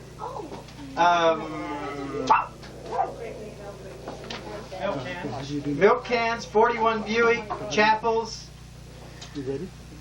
a special cow, a special horse. That's it. Talk fast. Okay, really fast, I'll tell you on the milk cans, it's sort of like Ron's story in that we had milked the cows real quick one night. It was on a mutual night. We poured the milk in the cans in the strainer and stomped the strainer a few times and then left the milk there and took off to the house and got ready and went to mutual. The next morning when we come back down to milk the cows, of course the strainer pad was, or the strainer was still supposed to be on the milk can, but a cat in the night had climbed upon the strainer to lick around in the strainer, and it tipped the strainer off the milk can, and the cat fell in the milk can and drowned. I'll never forget that. And so we Never forget that. we just reached in and pulled this black cat was one of Ron's cats that he kept trying to electrocute. We pulled it out of the milk can and threw it out through the window in the manure pile and shipped the milk to the creamery. It was a pretty clean cat. Then, You notice I never drink milk. You know that? neither do I. Okay, real quick, I'm going to tell about another cow, sort of like High Pockets was, Jay. Only this cow was named Judy, I remember, and she was kind of a young cow, and she was really hard to milk, and a lanky cow, a strong kicker, and I sat down to milk her, and she was hard to milk. The milk wouldn't come out of her tits very easy, and she was really hard to milk. And when I went to milk her, she kicked me and made me mad. So I was going to put the hobbles on, and I dove at her legs and wrapped my arms around her with the hobbles and hobbled her up so tight that her legs went crosswise. And so she was now really kind of like a peg leg, like Jay's was. And I sat down to milk her and milked her real hard. And she started bucking, and she bucked up and come right down on my head and knocked my neck out of joint. And so I was going around like this all that day. And that has bothered me ever since. I mean, I paid dearly for that mistake. A special horse was, remember, is a topper, Bill, or was it Topsy? Topsy. Okay, that horse was sort of like a beige horse with white on. What do you call those kinds? Palomino horse, sort of like a little Palomino. And Dad loved that horse. It was a young horse, and we hadn't had it very long. But apparently she got in the green or whatever and foundered. And Dad asked me to watch the horse pretty close And anyway, when I went out there, I saw that she was laying down and just kicking her front and her rear legs steady. And I didn't know what to do. I didn't know how to get her up. I couldn't get her up, and she kicked like that all day long until, and then that night she had dug a trench about, a 1.5 foot deep, a long trench, the whole length of the horse. She had kicked that, and of course, when Dad come home, he was very disappointed, very sick, and I felt bad about that. Did the horse survive? Yeah, the horse died. On D-Horn, remember Bill, it was Ron and myself and Bill and Bob, I believe, and Dad. Dad bought this bull. It wasn't a full-grown bull, but it had horns on it. Hey, look at that. How are you? And the horn, Dad wanted to get the horns off this bull, and so we made it. It was a big project. It was a very antiquated method. We put the bull in the stanchions, and that was the only animal in the barn. And Dad had the handsaw, and we had a rope around the bull's neck, like a lasso, and another thing in its nose. And Ron, I think, was on the other side of the stanchions, on the other side of the feed manger, with the rope in the bull's nose, pulling as hard as he could to keep hold the bull steady. And another, Bill or someone or I was pulling on the rope that was around the bull's neck, and then Dad had the handsaw and was sawing off the bull's horns, and of course that took some doing, and the bull was laying down on the concrete and snorting and huffing and had given us a pretty hard time. And would you believe that while Dad was sawing off the horns, that the bull passed out, went unconscious because of the tight rope we had around his neck, and the bull passed clear out, and Dad was pretty upset. And so I said, well, let's give it artificial respiration. And so we went around there, and I started pumping up and down on its stomach with my hands, just sort of rhythmically, and that bull came back to life. Saved the bull. That sounds like a lot of bulls to me. I got two more to do. One is the chapels. It so happens that the chapel that our ward meets in, which is the one on Curtis Road right there by Bora High School, Dad helped build that chapel. And that's the chapel that I meet in. And I can remember when that chapel was just had the subfloor, no walls up or nothing. The basement was poured and everything, and then it had the subfloor across it. And Dad would say, have me help him with bring the tools to him. And I can remember doing that. And here we're meeting in that very chapel. Tell her that you're the bishop. And I'm the bishop of that ward where we meet in that building. Okay, the last one I want to talk about is the 41 Buick.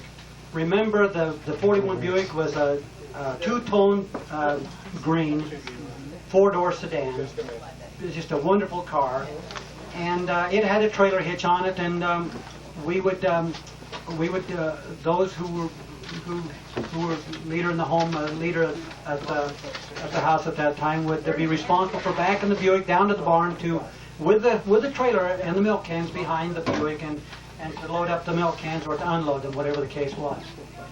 And I must have been 14 years old, and the trouble is we were little anyway, and I could barely reach the pedals.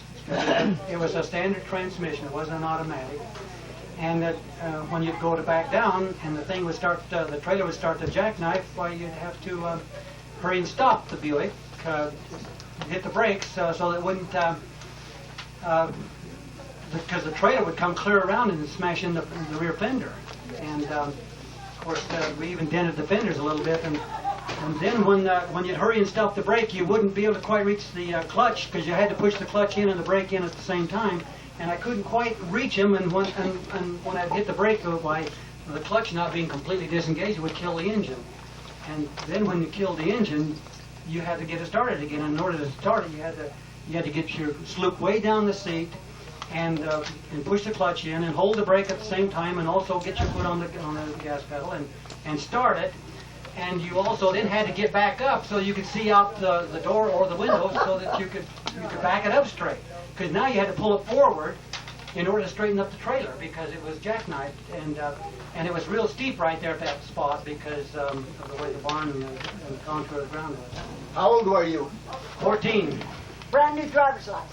Anyway, several attempts at this dented up the fenders on both sides. And I wasn't the only one that did it. Ron did it, and Bill did it, and the Buick, anyway, got all buggered up. It was such a nice car, and so Mom decided to have the fenders fixed. And the new seat covers in it, and a new paint job on the car. So she took it in and had all this done, and the paint was black. And so here it was, a jet black Buick, just a beautiful brand new one with new seat covers in it and everything. And Ron was home at that time and was supposed to be driving us to and from school. And he had some kind of play practice or something this one night. And he asked me to go ahead and drive the car home because I did have my driver's license. And all of the kids of us got in the car with our lunch pails and had the trailer and the milk cans. And we started home and drove down the old Highway 30 and got to the Linder Road, and we turned off of Linder Road. And just as we turned off of Linder Road, the door came open. And that was the only thing wrong with that car, is the latch on the door wasn't functioning quite right. On the passenger side. On the passenger side. And so when I went around the corner and went off the pavement, it made a little jar, and that door came open. And I don't know why the kids were all in the back seat, but they climbed over one of them climbed over the seat, I guess it was Bob. To get the door and try to bring it closed. And he went, and I was kind of watching him because I didn't want him to tear the new seat covers with his teeth. And while I was watching him, I ran off the road. Ran off the road, and here I was. By this time, we were coming right to that great big drain ditch, which was just about 1/8 of a mile from the Linder Road. I mean, from the Highway 30. It was just a very short distance. Deep. And it was a very deep ditch, and it also had a dike just in front of the ditch. In other words, a little bit of a bank. When I turned around and saw that I was heading straight for it, I overreacted. I hit the gas. I hit the gas speed instead of the brake, and we just accelerated, and I hit that dike, and the Buick just became airborne right into that drain ditch. We were in the air, and then it came down nose first and hit the right in the center of the drain ditch, right in the bottom, way down. There was water in it, and the Buick hit it just like an airplane crash, and it then peeled over on its side, and the trailer with all of its milk cans flipped up and smashed the top of the car in. We ruined the front end, the grill, and it totaled the car. In fact, it totaled the car. Surprised it didn't. And well, the trailer came right over and smashed everything down, and we barely could get out the window. In fact, that door was still open, the one that came open, and it was at the bottom. It was under the water. That side of the car was under the water, and Barbara and Bernie and Benny and all of us, and even Emer Farnsworth, I think, were crawling back through that little space between the cab of the car and the door, and went under the water, and then swam up and grabbed their lunch pails that was floating down in the milk cans. How did you keep them dry? I am surprised. Well, there wasn't really that much water to drown. It was about up to our belly buttons. It's just broken neck. We didn't even go to the doctor. None of us. I was so upset that I had ruined this new car. And Mom was going to come home from the dress shop on the bus and get out at the bus, and we were supposed to drive the car up from home at that particular time, which I think was about 6 o'clock, and pick her up from the bus stop. And here, right when she comes home on the bus, the wrecker was pulling the Buick up out of the drain ditch. For a great big emergency thing, she never got mad. Okay, give him a hand. I forgot about that. That's quite the story. That was good. We got that one recorded. Hey, how you guys? Bill wasn't in the car for some reason, neither was Ron. And that's why I was in the back seat, because I've never ridden in the front seat before. And so there's nobody in the front seat but Bud. And everybody was crammed into the back seat, and nobody could hold that door closed. Let's go to Bill. Bob, I'm going to relinquish my time right now. I'll do it right after Barbara. Barbara's going to have to go. Okay, Barbara. I don't even... I don't even have yours written down, so come on up, Barbara. Your husband was clapping. Okay, we're going to go Barbara because Jay Cutler has to get home maybe a little early. Hey, you guys, I think I was raised in a different period altogether because none of these words hardly sound familiar to me. So I've made up 5 new ones. 10 minutes. And, okay. Number 1, 904 Bannock. On Saturdays, Mom would try to keep me occupied. Now that I think back on it, I know she tried to keep me busy so I wouldn't get into mischief. But she'd take me and she'd give me the assignment of hanging up the dresses and rebuilding them and stuff. And I remember a Sister Chapman. Do you remember Sister Chapman? Yep. She came in to our mom's store, and she says, Esther, pick me out a dress. She says, one of her children was getting married, and she says, pick me out a pretty dress. And Mom just grabbed all these dresses and just threw them over her arm, and she says, try all these on. And she tried them on, and she couldn't decide between 2 of them, and I remember one of them was a purple one. And she said, help me decide. And my mom says, take them both. And she says, I can't afford it. And she says, yes, you can. She says, just take them both. And she took both dresses. Mom, you remember how back those days they had boxed them up and Mom wrapped the string around them and they walked out holding onto the string, onto the box, and Sister Chapman went out with both dresses. At the price of one? Well, no. Oh. And then what was interesting, she says, now I'm not going to be able to pay any of this right now until next month. And she says, is it okay if I just make payments? And Mom says, anything you want to do will be just fine. Pay me when you can. And but I was there when Sister Chapman came back to make a payment. And Mom had this little box with her file of all her credits. And Sister Chapman says, I come to make a payment. And Mom went through her file, and she says, you know, you must have paid for that. She says, I don't have anything under your name. And she says, well, don't you remember I bought the 2 dresses? And she says, well, I'm sorry, I just don't have anything. And so she says, let's just not worry about it. I know Mom took care of that. She did several times. Oh, it was. I learned some of the greatest lessons of life through these little kinds of things that Mom and Dad did. Also, just before the airplane crash, I remember one time Mom and Dad were getting their temple clothes ready, and it seemed like Cleo or myself, and it was probably Cleo, was pressing some of the clothes, and I thought, these are the weirdest clothes I've ever seen in my life. I remember that hat. The first time I saw that temple hat of Dad's, I thought that was really strange. But anyway, when Mom and Dad came home from the temple, and it was during the day, Mom made the comment. She says, I'm so happy. She says, I have never been so happy in my whole life. And Still going, Bill? And she said they asked Dad and I to play the part of Adam and Eve. And I just think now, what a beautiful time for Mom and Dad to have gone when they really were probably relieved of all the responsibility of many, many children and were temple workers. Then also, I had been dating a fellow named Roland Porter, and I know Bill and Joanne remember him. Do you remember him, Bill? Only too well.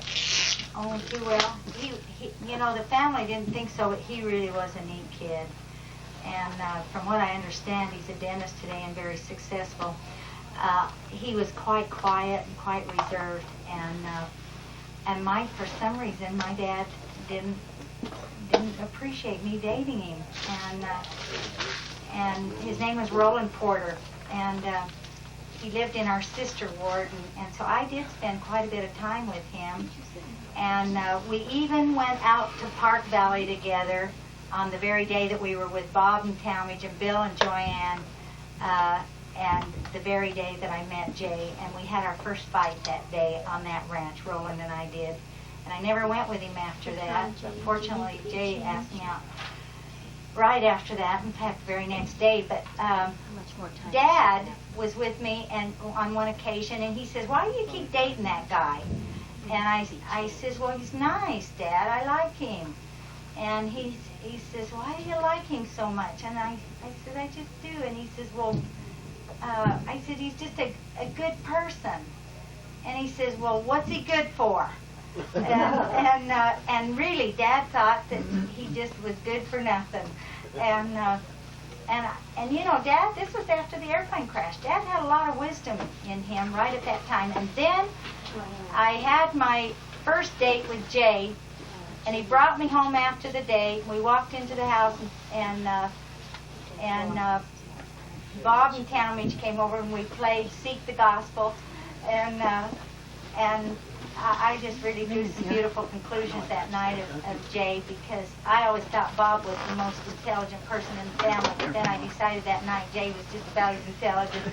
And we really had fun, and then after the date, Bill and Joanne invited Jay to come over and spend the night at their house, because he would have had to go all the way back out to Park Valley. And I thought, my gosh, my family's never done anything like this in their whole life to somebody I had dated. And I couldn't believe that Bill and Joanne invited him to spend the night. A stranger almost. In fact, totally a stranger, wasn't it, Bill? A good one, though. Sure was. And so anyway, I walked into the bedroom to tell Mom and Dad goodnight. And this is stepmom. This is our stepmom. And Elmira. And they were just so excited. And I told them about the day and what a good time we had. Dad just made the comment that night. He says, "Now," he says, "this guy is really worth something." And that gave me the go-ahead. Anyway, now this is something that I have never discussed with the whole family in my whole life. And it's a very sensitive and it's a sad part of my life, and yet it's turned out to be very beautiful. I don't know if you remember, but when I was a child, I don't ever remember being well. I always had ear infections, and they were extremely painful. And I can remember going to school day after day and having to have those penicillin shots. And back then, they gave me a penicillin shot every day. And I was so sore I could hardly sit. And I can remember very clearly wondering why I couldn't hear the teachers and why I was having such a hard time in school. And it seemed like learning was very difficult for me because I could never hear anything. And then after Mom and Dad had the airplane crash, I got my worst infection that I can ever remember. And I can remember laying on Mom and Dad's bed. I got their bed and woke up in the morning, and I had a big pool of infection and blood and pus. It had ruptured, and I didn't know what to do. And Ben and Bernie and I were living together. Bob was on a mission. And I felt that I had no source to rely upon except the Lord. And I had a date, and I don't know if you heard about Garth Allred. He's a great writer for church and books right now. And he's Josephine's son? Yeah, he's a great individual, and he had asked me out for a date the very next day that I had that ear infection. And I told Bernie and Ben about my problem. And they said, "You really need to go to the doctor." And so I did. And I went to Dee's, Dr. Hickens. I went to Dr. Hickens, and when he saw my ears, he says, "Oh, listen." He says, you really do need to have surgery before we can do anything. But he says, "We've got to get you well." And I went home. I was by myself. And I don't know why I was by myself. I don't know why I wasn't with a family member. But I could remember thinking, no way. I can't go through this. I'm not going to have surgery. So I went home and I told Bernie, I says, "I'm going to cancel the date. with this Garth, and I liked Garth. He was a neat kid. And we were scheduled to go swimming. And I said, I'm going to cancel it. I called Garth. He thought that I'd made it up, and he never asked me out again, thank goodness, because I'd probably fallen in love with him. But anyway, I told him I couldn't go, and he said, why? And I said, I just don't feel good. And I think he thought I made it up, and I'll never forget it. I decided that day that I was going to start a fast, and that I was going to fast till I was well, no matter how long it took. And I told the Lord that, and I can remember on the third day, I was so weak that I couldn't walk. And Bernie came in, and he says, Barbara, he says, can I fast with you? And I said, well, you can do what you want to. You don't need to. But he did. He fasted for me. And, you know, we were just 3 teenagers and just kind of our own. Barbara. Stop up there, Bill. That's both sides of that tape. Oh, and we're almost finished. Oh, we've got Barbara? You got 3 more. Barbara? And are you going to take that tomorrow? Did you say you're going to tell the most exciting or most... Well, I don't know. It's in his past and pray for it. We're listening to What you doing, Bill? Bernie and also... Donna, I have to know more about Josephine already. Isn't she the one that was Mom's Best friend up in I have to know about her. Tomorrow. Yeah, she's really a neat woman. Okay, go ahead, Barbara. They love The fast her. goes great. So anyway, I decided that I was going to fast until I was made well. And it was on the third day that I felt something pop in my ear. And from that day on, I have been well, and I can hear. I do have to give an eye-to-eye contact to people, but I hear every single word. I consider it a literal miracle that the Lord did, and He did not do it until I exercised the faith myself. Then the last one. Where's the bag? Where's the bag? Where's the bag with the bag? Is it over here?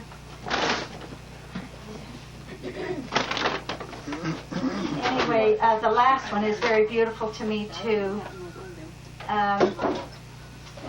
You know, Jay and Flo were really special to Mom and Dad. And Mom was a Relief Society counselor to Sister Priest in Bountiful. And she was, what's her name? Cora Priest. Cora Priest. How about Genevieve? Or Genevieve too. I don't know which one, but I know her name was Sister Priest. And she was the Relief Society president, and Mom just loved her, and she was just so thrilled with the opportunity to be able to serve in the Relief Society presidency. Anyway, I can remember all these ladies around this quilt, quilting a quilt in our home. And all the ladies were talking about their children and how much they loved their children. And Mom made the statement there. She says, I have one son that if I knew that it would work, I would be willing to give my life if he would come into the church. And it was not very long after that that she literally did give her life for the beautiful miracle that has been transformed. And I just thought that was really choice. I just think that it was that turning point that made Jay appreciate and aware of Mom and Dad and the gospel. That's Mom's death. When we were still in Fremont, Jay told me that now's the time to get my life in order. I remember Jay making that pledge to you, your mother, right in the... That's it? Right in the car. Right over the, the coffin when we were in the Relief Society. When I was a little girl, every Easter, Mom, I don't know why she didn't get the boys an outfit for Easter, but she always got me an outfit for Easter, and probably Cleo. But anyway, she came home from Boise with a tan and white lace Easter dress. and I didn't like it at all. I didn't like Bill. Well, we just finished Barbara, and we got Bill. You're next, and Bill has selected Bill and Joyanne. Where did Joyanne go? She's upstairs. She's upstairs. Okay. Well, Bill has. Did you want it If she's going to be with him, I can go. Why don't you take Bernie? Sarah's not going to be Did with me. will Joyanne be coming down? He's got relatives here. Okay, let's go King and Bali for Bill, and April Fools, jail, prisoners, clinkers, lambs. Joyanne, I'm gonna have her tell that one. And What was it with the family? yeah, everybody's part of the family. There's a piece of paper and a Franklin planner. I sit right there on the chair. I will start with April Fools. I think some of you will remember that Mom used to play tricks on us kids on April Fools. In particular, she used to take some cinnamon rolls and she'll roll them out,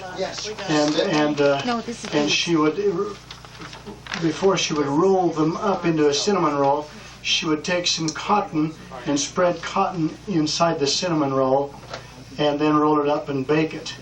And I would remember we would take it to school and it looked real good, but when we bite into it, it would stretch that old cotton out and embarrass us in front of all of our kids. So Bud and I thought, well, we're going to get even with Mom. And April Fool's Day happened to fall on a Saturday, and we were out working. And if I remember correctly, we were either setting posts or digging a stump out. But I know we had a pick and some shovels in our hands, and so Bud and I got our heads together, and we thought, well, Mom was out working with us. We thought, well, we're going to pull a good fool on her this time. And old Bud says, Bill, you pretend like I really chopped you real hard in the head with a pick, and just roll on the ground holding your head, and so on, and I'll try to console you. And so, sure enough, that's what we did. And I was screaming and rolling around on the head, holding my head and yelling, Bud hit me with a pick, Bud hit me with a pick. And Mom went kind of wild and tried to console me. And then we both raised up. There's April Fools, and Mom about went to pieces, and she took out after us and chased us all over that place. Of course, when Mom would catch you, when she catches, she takes you down and kisses you. She figures that's the punishment, and so that's what she did. And she was a fast runner, I'll tell you that. But anyway, that was our April Fools. I have also clinkers. Bud and I, we were out 22 hunting and just shooting the 22 and having a good time.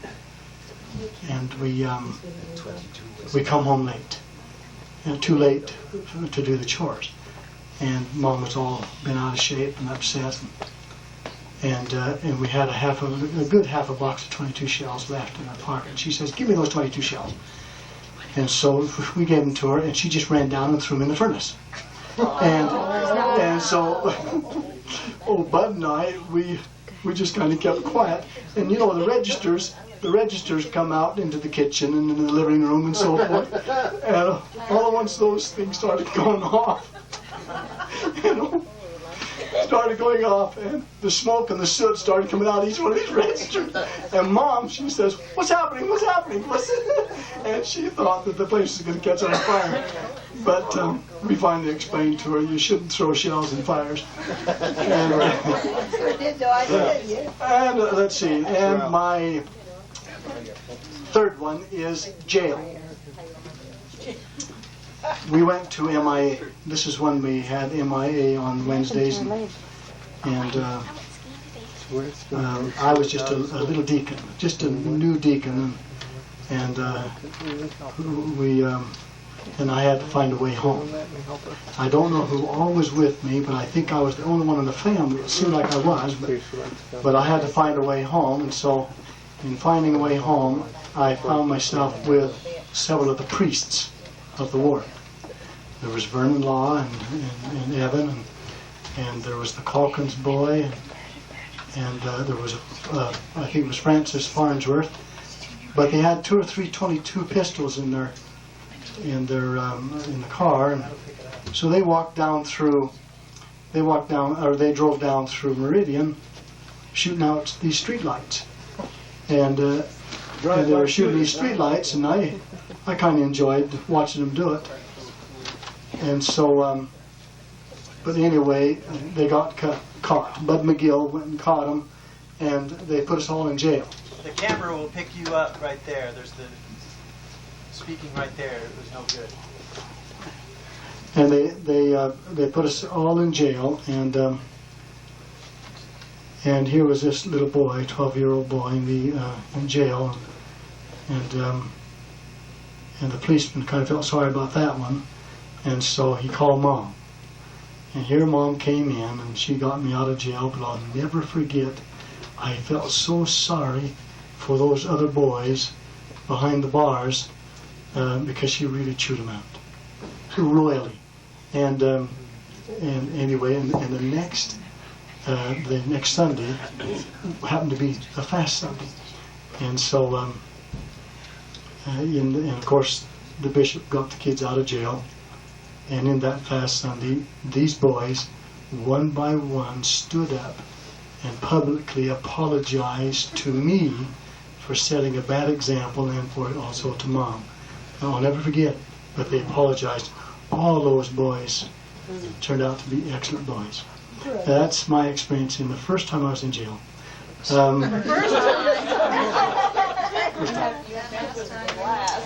King and Bali.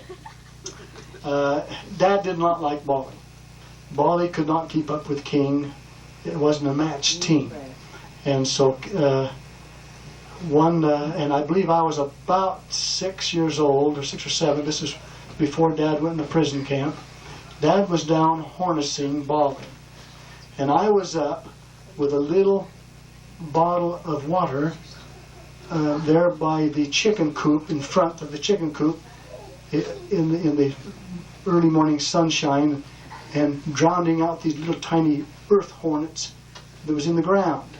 You'd see those little, and so I was drowning these. I would take and get out my hand my face close to the ground, and blow the dirt away from the hole, and then I'd pour water down this little tiny hole to drown the hornets out, and these little hornets would come out. And I was doing that, and all at once I heard a yell from Dad. He was down by the barn, and he was harnessing Bali, and undoubtedly Bali went and raised her front foot and brought it down on Dad's shin, skinning it all the way down, and Dad got mad. Dad didn't like Bali anyway, and so this gave him an excuse.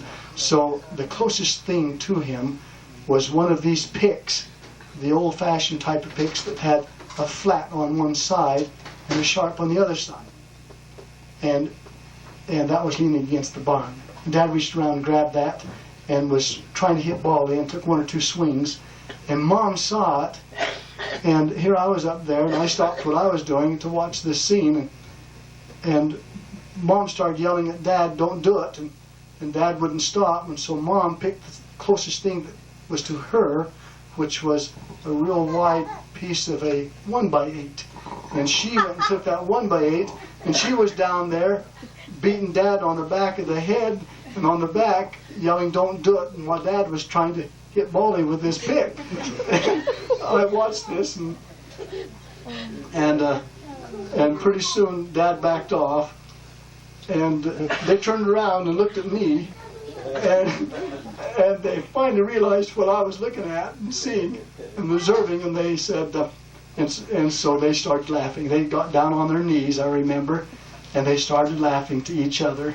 And I walked down to them, and they just cuddled me into the little circle, and we laughed. And then Mom says, "Well, come on, Dad, let's go into the house, and I'll doctor up your leg." But I'll never forget that. That's King and Bali, prisoner. Far after Dad had returned from the prison camp, and long after, I was building a little. Remodeling a real estate office for Leon Taylor in Meridian, and I got it all finished. Then I called in for the inspection, and undoubtedly to me the person that received the notice that to do the inspection caught the name Packard. And so he said, well, I'll go ahead and take this one to the girl. I found all this out later. I'll go ahead and take this one. He came out, and I was dressed in my carpenter overalls. And here this kind of a short, stocky fellow got out of the car, and he had a cigar in his mouth, and he took one look at me, and he took the cigar and threw it in the gutter, and he started to cry. And he says, yes, you're Forrest Packard's son, I can tell. And he come up and he threw his arms around me, and here's a total stranger. He threw his arms around me, and then of course he was wondering what was he was wondering what I thought was happening, and so he explained. He says, I was 21 years old when your dad, when we were prisoners at the prison camp. He says, and your dad was like a father to me. He says, and I was trying to escape with some others. He says, some of them got killed as they escaped, but he says, your dad talked me out of it, talked me not to escape, that we would get out. And then he further said, I had never failed to attend your dad's prayer meetings. And he just spoke so highly of Dad, and he was a non-member, but he says it was your dad that kept many people in the camp there together, saying that we'll go home one day. Don't try to escape. We'll just go home one day. And that kept me together. He says I wanted to escape, but he didn't. Saved his life, probably. Saved his life. Okay. Okay, Joanne, you're going to tell the one you just told us, so it's on the record about sheep. I didn't want to tell that one. I already told it to you. I know, but that needs to be on the record. Okay. How many sheep it was, too. Yeah. We went into a sheep venture with Bob. We had over 500 ewes at one point, and I don't know how many rams, 300 I think. And we also owned and operated the custom cannery over in Nampa, and our family got up at 5 every morning, picked all the things that we needed to leave on the table so we could sell vegetables and fruits while we were gone. Got the house cleaned up, and that morning we had recognized out in the garden we had 100 bell peppers that were huge, ready to be harvested, and the tomatoes and all that, and Bill had said, well, we'll pick those in the morning. But he had also noticed there was a weak spot in the fence, because our family was taking care of all those sheep on our property along with the garden stuff. And so Bob's family was supposed to fix the fence. And so Bill called Bob and told him, Bob, so we'll be over there, we'll fix it. Well, our days were long over at the cannery, and we were driving home at 12:30, turning into our driveway. And as soon as our car turned into the lane, you could just see white stuff just moving just like this. Sheep all over that place. You'd be like 1,800 of them. And I knew exactly what had happened. I was so mad, and I was so tired. And I got out of that car, and it's 12:30. We still hadn't had dinner for the night. I knew I had to fix dinner. And I climbed out of the car, and our oldest son, Raymond, says, where are you going, Mom? And I says, I'm going to the house before I kill somebody. And I went in and prepared the meal, and all the while I'm preparing the meal, I'm thinking, boy, I'm so upset.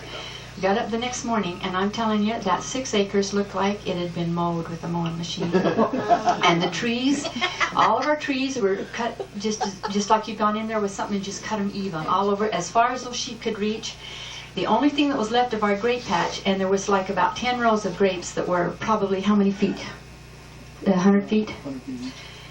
And there were about 10 rows of that, and the only thing that was left was the very top wire where they couldn't get it. The rest was just stripped. Those bell peppers, there was not a thing left except a little stick sticking out. It's funny, those sheep would take one bite out of each bell pepper and leave the rest, but we couldn't find a good bell pepper. And I was devastated because that was our stuff to can, and I was so mad. I was so mad, and boy, I says to Bill, when we crawled to bed, it's about 3 o'clock, and I says, I'm calling Bob in the morning. He says, you're not either, he's my brother. And I says, you watch me. So when he was out feeding the next morning with the kids, I called Bob on the phone. I think it was 7 o'clock in the morning. He answers, hello. I says, Bob, yeah? Do you like mutton? Not very well. I says, you better get to liking it real good. Do you remember? And he says, why? You sound like you're mad. And I says, you don't know how mad. I says, those sheep got out and there's not a thing left. And I says, I want you to know something. If one sheep sticks their foot through the fence, it's dead and on your doorstep. Well, I still get at Joanne periodically when I says, let's go into the sheep business. Oh. Well, it looks like it's our time, Mom. You got to come up here and at least be seen on camera. I just heard about this sheep story last night. I never heard of that story before. Never knew that happened. I'm going to mention mine as I go through it. The first one I marked is Esther. As you know, that's Mom. You kids are here now. That's Grandma. Or great-grandma. Her name was Esther. Well, anyway, when I got old enough to be the oldest in the house and the driver of the car, it was my job to take her to the bus station, just like everybody else when they, not the bus station, but the down at the bus stop at Highway 30. And sometimes you'd go all the way into Meridian if we were on our way to school. And so on this particular time, we were going to take her all the way to school. We got up early that morning, and for some reason, Mom got mad at Barbara. And Barbara was about, I would say, 9, maybe 10 years old. And Mom really laid into Barbara as far as verbal is concerned. She just really, unmercifully, let her have it, and Barbara was crying all the time and everything. And so on the way to Meridian, it's 3 miles, as you know, and it was pretty quiet. And finally, I mentioned to Mom, I said I took Barbara's side and told her I thought that she went just a little bit overboard on Barbara. That was pretty rough, and boy, that was the wrong thing to do. Mom says, stop the car. And so I did, and she got out. And we were still nearly 1.5 miles to Meridian, and she would not get in. And I would drive alongside of her and plead with her to get in. And if you just picture it, here she was walking to the bus stop, had to catch the bus, and she just refused to get in the car and ride with me. She was dressed for the shop, wasn't she? Yeah, she was dressed for the shop, walking along there. I was, all the cars going around us, you know, it's a pretty embarrassing situation. Out in the country, they're trying to get your mom into the car. I can remember that happened. Well, I don't remember that part. I just remember my part. But I should have taken Barbara's side. Anyway, sad days. I took sad days. This is something I don't think anybody knows because it happened only to me. And I was reprimanded for some reason, and I have no idea to this day. But the part I remember is that I was going to do away with myself. I was about 8 years old, maybe 9 years old at the most, and I just felt like that I had been treated wrongly. And so I went down to the canal, the deep hole, and I remember wading out, and the water was cold, and I was going to drown myself to teach my parents that they shouldn't have done this to me. So I was out in the water about knee high, and God, it was so cold. I thought, God, I can't do this. That's the part that I remember, and I just finally slipped back. I don't think anybody ever found out that I was even down there. Maybe Mom was watching up there, watching me, and just see what would I do. Then I picked the Hornet. The Hornet is the Hudson, you remember, the Hudson Hornet. And to this day, I don't think anybody knows why that Hornet developed a pretty loud click in it. It ruined the underneath the dashboard there. There's something happened, but what happened is I was going over to my piano lesson to Sister Huber, and if you remember on that road up there, as you turn from the Taylors and go over there, there's that bridge that goes over that ditch that is really high. Yeah. And if you go maybe 35 or 40 miles an hour, you get a thrill. Well, I was coming back, and I thought I'd just let go of that Hudson. You know how fast that would go, because I've been in the car with Bud at 120.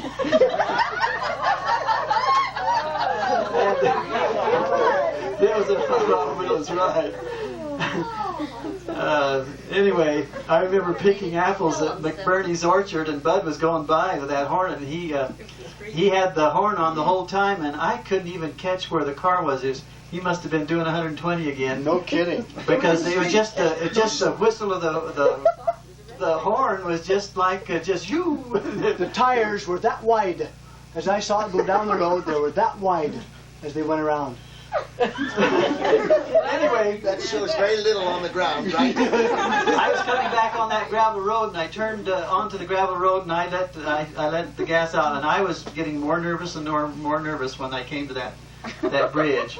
And I was doing 65, and I should be only doing 35 over it, because like I say, you get a pretty good thrill at 35-40. And I was doing 65 on the button, and that thing went airborne.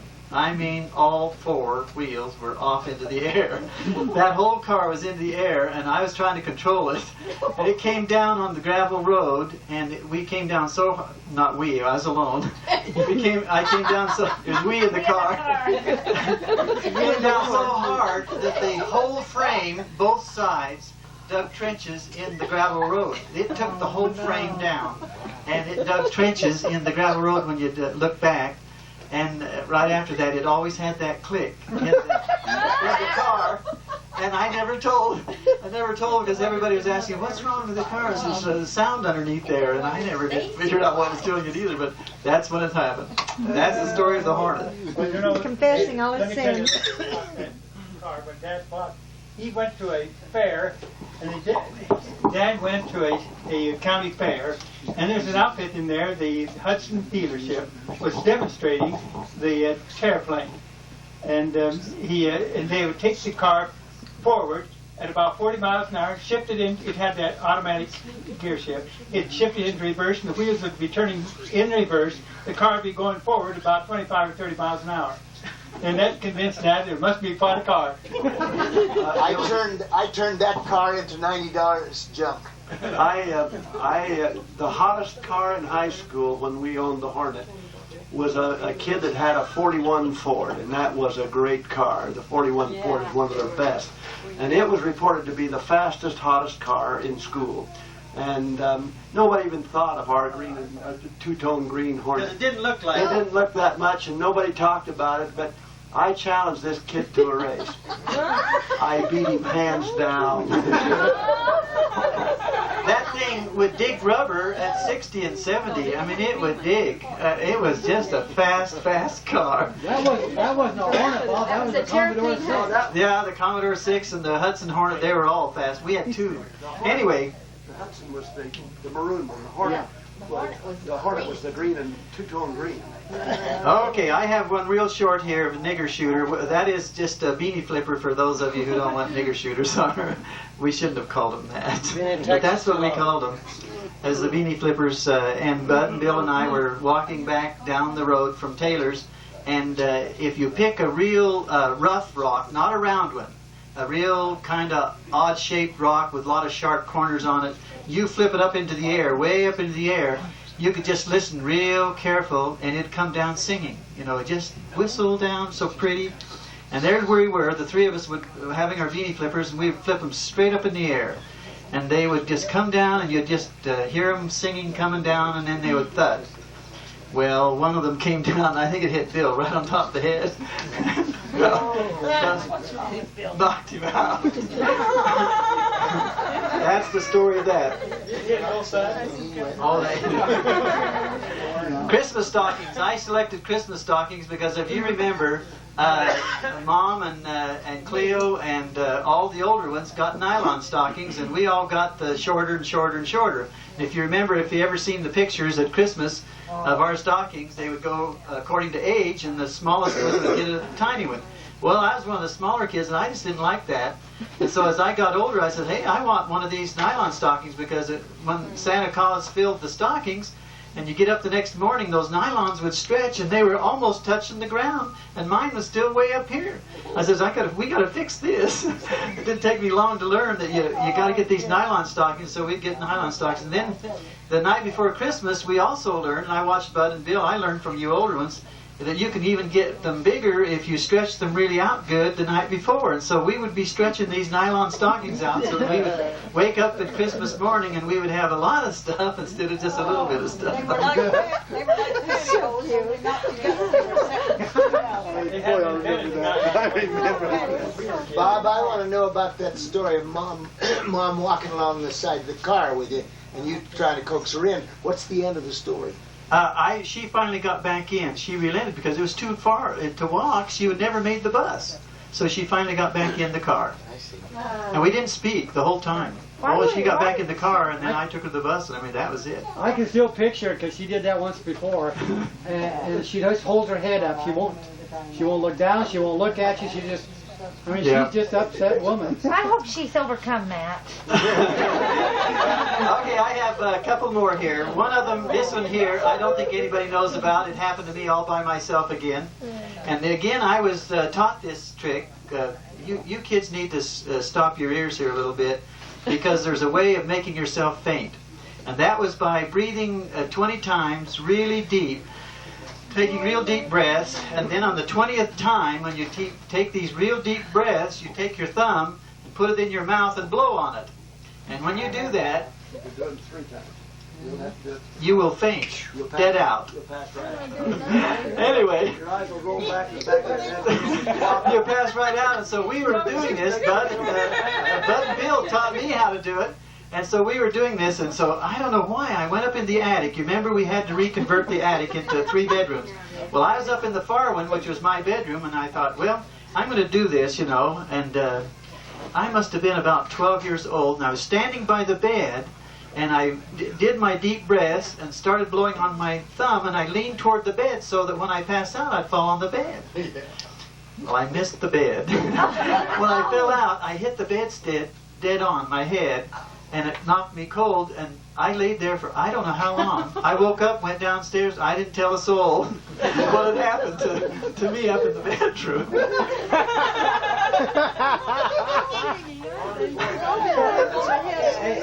These are some that these kids have never heard. That's fun. Well, for the benefit of these kids, they shouldn't do that because I did that, and some other kids, and it made me hoarse for a whole 2 or 3 days, really hoarse. Yeah, that's dangerous. It affects your brain. I got one more, and then I'm turning it over to Bernie. This one here is another one that's a little bit different, but these kids know about it. Is when we went swimming in the canal, we didn't always have swimming suits. And so quite often we would be down there at the canal, and most of the time, in fact, naked, totally naked. And Bernie will remember this one because Bernie and Benny and I and Bernie, do you remember us? We were all down at the canal swimming naked, and it was on a Sunday even. And we were down there swimming, and then we get tired of swimming, and Bernie would climb the trees. He loved to climb trees, and he was going after these bird eggs down in that big tree down there, you know where the deep hole was? Well, right over the bank there was that willow tree.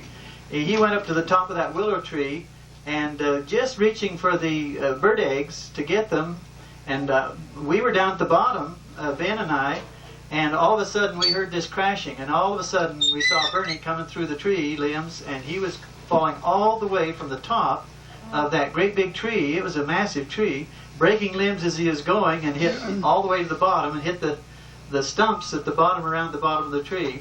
The roots. The roots, Put 2 holes right in his head. He still has the scars there above his head. Think how smart I would have been. And in fact, if you see the picture of all of us boys with Dad when he came back from the prison camp, a fathers and sons outing. Vaughn and Floyd and Ronald and on down, and Bernie was there as the littlest one up there at Fathers and Sons outing. We're all got the plaid shirts on, you remember? Well, if you look at Bernie real close there, that's just about when it happened, because he had big scars and big holes in his head there still from falling through that tree. But we didn't know what to do. Here we were, he has holes in his head, and we were all naked, and we needed help, and we had we couldn't go get the clothes because they were clear back at the canal. And I remember running and yelling, trying to get help, and And here we didn't have any clothes on. And it was on a Sunday. It was on a Sunday, I remember too. And you were told not to. Okay. That is the end of my stories. Well, they were told I not think. to. I'm on the phone. Bernie's next. Bernie's next. You want to maybe come in here, Bob? And Bernie, I'm going to let you announce your own. Okay. Just a short comment on a couple things there. He mentioned that a rock hit me on the head. Real quickly, I was duck hunting with Vaughn one night, and Vaughn was shooting ducks in the moonlight. And he would wait until ducks would cross the moon, and he'd shoot them. And I was out in a cornfield watching him do this. Vaughn, I heard a shot. It was pitch black just about, and I heard a shot. Vaughn yelled, "Bill, I shot a duck and it's dropping your direction." And I said, "Okay." And anyway, and it dropped and hit me right on the head. Right on the side of the head. And I never realized that a duck weighed so much. But, well, that's a sure way of getting a duck, though. Yeah. On a bright moonlight, you point your old shotgun right at the moon. And then you wait till you see the first hit of a duck crossing your path. Pull the trigger, and it'll give you enough lead time. You'll never miss it. You'll never miss it. As long as you can tell them to cross the moon. You can see them coming in your line of fire. But you got to lead them. You got to catch them before they get to the moon. What is this picture? Oh, that's the picture, yeah. Yeah, there's the scars. Like I say, somebody Here's me, told me I lost Joanne. a lot of Mom? brains. Mother? On that day, Put it up to your mouth. somebody told me I lost a lot of brains on that day, and I would have been really smart if we hadn't been swimming on Sunday. Sarah's absolutely exhausted, not in tears, so she won't be here sitting with me at this time, but she did last night. I will hurry. Mine are little short liners, and if they're supposed to be spiritual, I apologize. I've heard some of each. My last one is a bit about Barbara, and it is a touching one, I think. But my first one, just hasten to say to y'all, I really learned a lot from Bud and Bill and Bob that managed to get me in a lot of trouble. Bud was thought he was being complimented there, I can tell, but fortunately none of this trouble ever got me locked up. I never have been locked up yet. All the things I did wrong, none of them have ever been to take any alcohol, but I did manage to get in a lot of mischief. Ben and I were close friends, and we were standing on the chicken coop. And immediately next to the chicken coop was some little shed. I forgot what it was, but it was out there by where we put the haystack. And it was only about 6 or 7 feet from the chicken coop. That was the granary. That's the granary. Granary. And not bragging, but it seemed as though I was the braver of Ben and I. Or at least the first to do daring things. He and I were standing on the chicken coop. It was decided that we would see if we could jump from the coop to the granary. I persuaded, I was to be first. I did it, succeeded. Ben jumped, and not only did he miss it, but he went far enough down before coming to the granary that the edge of the roof cut him right across the nose. Oh. And it was a bad scene. Felt sorry for Ben. Ben was down, we go on. Number 2.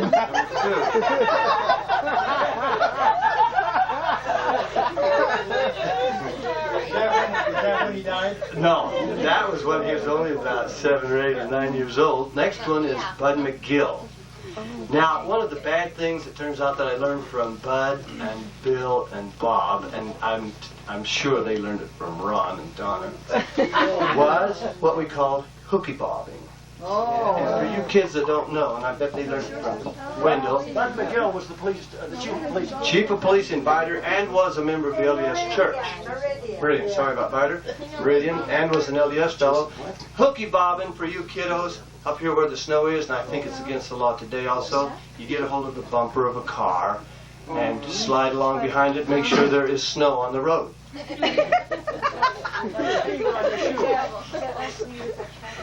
And I was hooky bobbing, and it was right by the school, you know.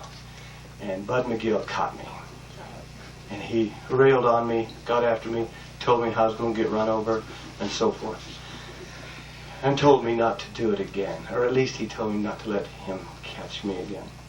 So later on the same day, I was hooky bobbing again, and I let go because the car got going too fast, and you could look and see how the snow is packed and so forth. And if you come across, if you see some black spots coming, it's time to let go. And so at the proper time, I let go and slid the wrong direction and slid out in front of this oncoming car that managed to stop just in time. And guess who it was? No. I'm not making that up. It was Bud McGill. So this time, he got out and he railed on me, and he threatened to lock me up in jail. If I catch you again, I'm taking you to jail. Now, this next part I'm telling you, I don't think it was providential at all. You kids understand it was not providential. That means it wasn't from heaven. But it's still a fact that it happened. It goes like this. I knew in my mind, I'm going to hooky bob again, because, you know, it's not a sin in my mind, and it's a lot of fun, and I don't, because he said, if I catch you again. He didn't say if I hooky bob again. My job was to not let him catch me.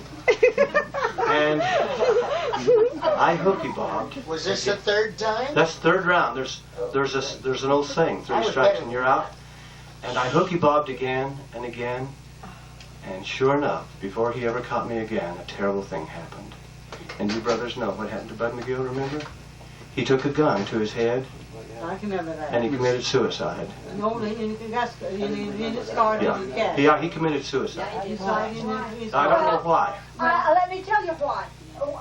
He went over to Wake Island and got close to Dad and straightened out his life, quit his drinking, became active in the church, and he came home a completely changed man and became the chief of police again. I mean, chief of police. And I don't know how long it was, maybe 10 years, he went back into his old life, hated himself so bad that he did away with himself. Well, my goodness. Now, I was very interested in Kenneth's story. The story said, the story is, Sister McGill was heartbroken over it. That he suffered a lot Do I get credit for this time that other people are taking? No. Yeah, you do. Okay. You're wrapping up anyway. He suffered a lot in his legs and body from injuries during the war, and he just got to the point he couldn't take it anymore. Along with all the other stuff. So I'm not, you kiddos, I'm not pretending that Heavenly Father protected me on that occasion by, taking him out. Because you didn't deserve the protection. That's right, see. And plus he certainly didn't be snuffed out too. He was a good man, though. I was really interested in One more thing. Did Bud McGill repent or make a turnaround on Wake Island because of that? I don't know about that part. A lot of it. I didn't know he went to Wake Island. Oh, yeah, I knew it. Yeah, he was in Wake And Island. it was his wife, May, when she was struggling with him, that kept missing being at Sunday school to play the piano. I started playing the piano at 10 to take her place when I couldn't even reach the floor. And that's how I learned to play the piano. Who's May? Now, McGill. if we can go on, I was really interested in Kenneth's story about Bill and the 14 ducks. And then somebody else told a story tonight about Bill and the 27 ducks. That's Ron's. And they keep getting grander and grander every time I hear that story. And both of those stories, we're on the record, okay?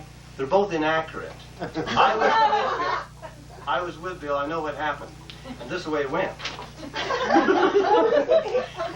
I'm out there and I'm dressed up, and he's taking me through this ditch that's got 4 inches of snow mixed with water. And it's in January. And he told me there's some ducks out there, and I'm going way down there and I'm saying to myself, why am I doing this to myself? I mean, we've got ducks hanging in that shed there by the house that are 3 weeks old, and nobody's going to eat them. He said he's going to get a lot of ducks. So we go out there and we try and sneak up over that, and my hands are frozen solid, and then we start crawling through this cornfield, and we get about 20 yards from them, and he takes a stick. He says, watch this. I don't even think I had a shotgun. I'm still doing this to myself. He takes a little twig that you get out, this piece of corn stalk, and it goes like this. And I mean, all these ducks stuck their heads up. All these, no, he knew that they'd fly if it was very loud. But these stuck their heads up only. 14 ducks. How many? 14 ducks. And I remember, just along with that, Wayne Gass was standing on top of his haystack, just standing there. He could see everything that was happening, and he just stood there and just watched it all. Enjoying it. So, Bill, I want to know, how many different times did you get 14 ducks? That actually happened with Bill and me, didn't it, Bill? Well, I remember the time he was sneaking down by himself. I watched him sneak down by Wayne Gass's there by himself. And, he brought back 2 gunny sack pulls there, but that was 2 shots. Once on the ground with a double barrel.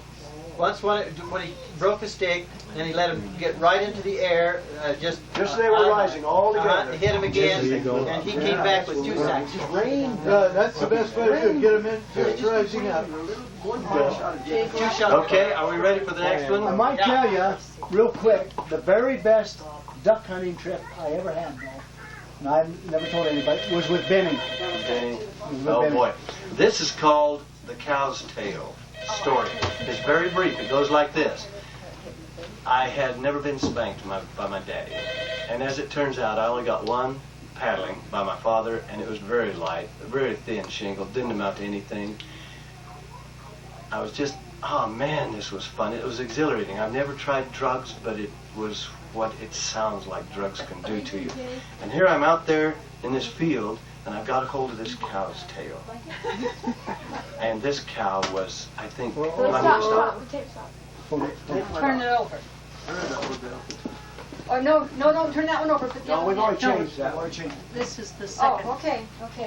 Russell, where is he? Right behind you.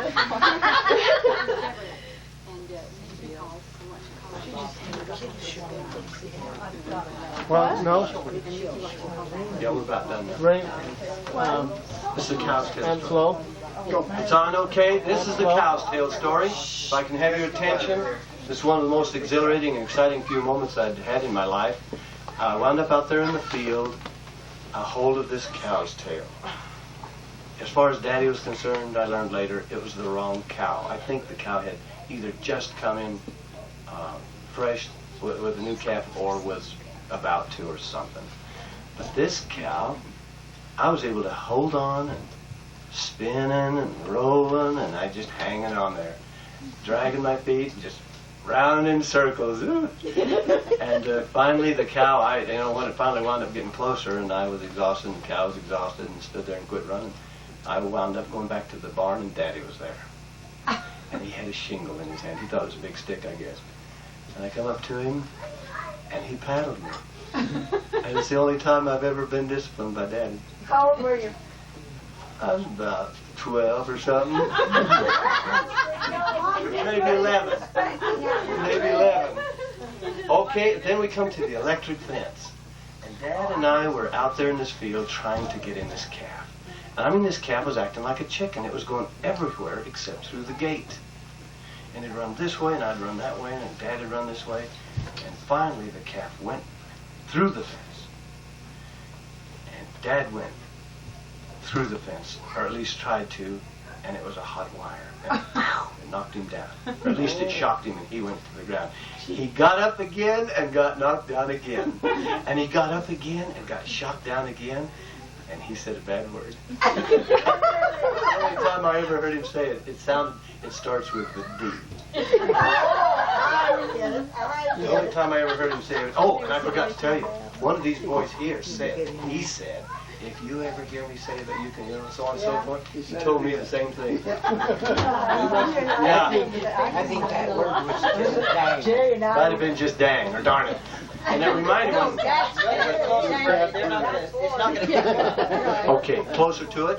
And when one of you guys said that Daddy said, if you ever hear me, it reminded me when I was in school, this teacher asked me to stay after class. I stayed after class. She spoke to me and she says, Bernie, I've had a lot of Packards in my class. You're the worst of the lot. I went home and I told Bill that. And Bill said, don't worry about it. She told me the same thing. That's a true story, too. What was the name of that teacher? That was Miss Morgan. Miss Morgan, I remember Morgan. Okay, now here's one that Bud and Bill and Bob taught me that really brought me a lot of grief. I was on the barn and I had a long piece of twine, that's heavy-duty string, and I tied it to a bolt.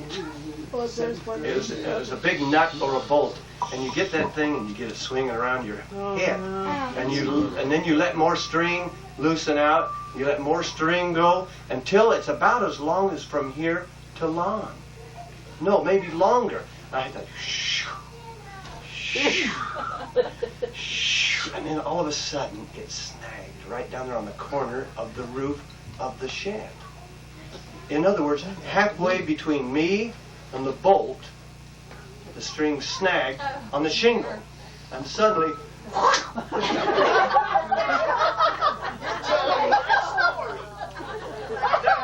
Did it happen to you, Shane? Yeah, knocked me cold. Knocked me out, too. I ran to the house, and I drove about 3 or 4 steps, and I hit the ground.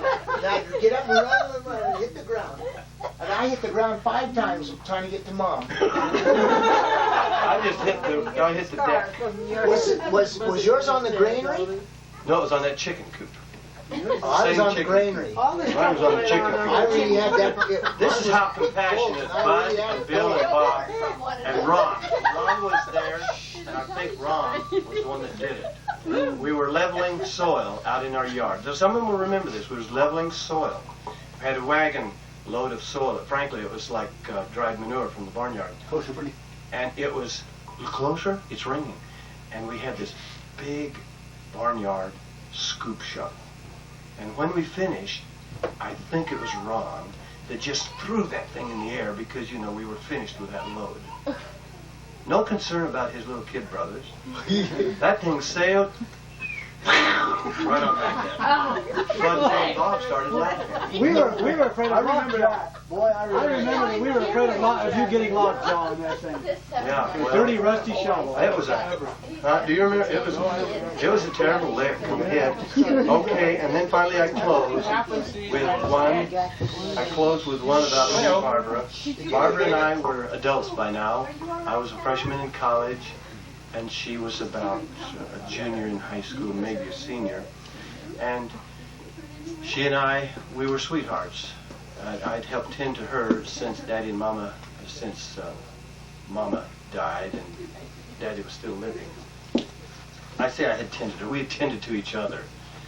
But we were very close, Barbara and I were, all through the years. We herded cows together, we ate frozen cherries together, and on and on.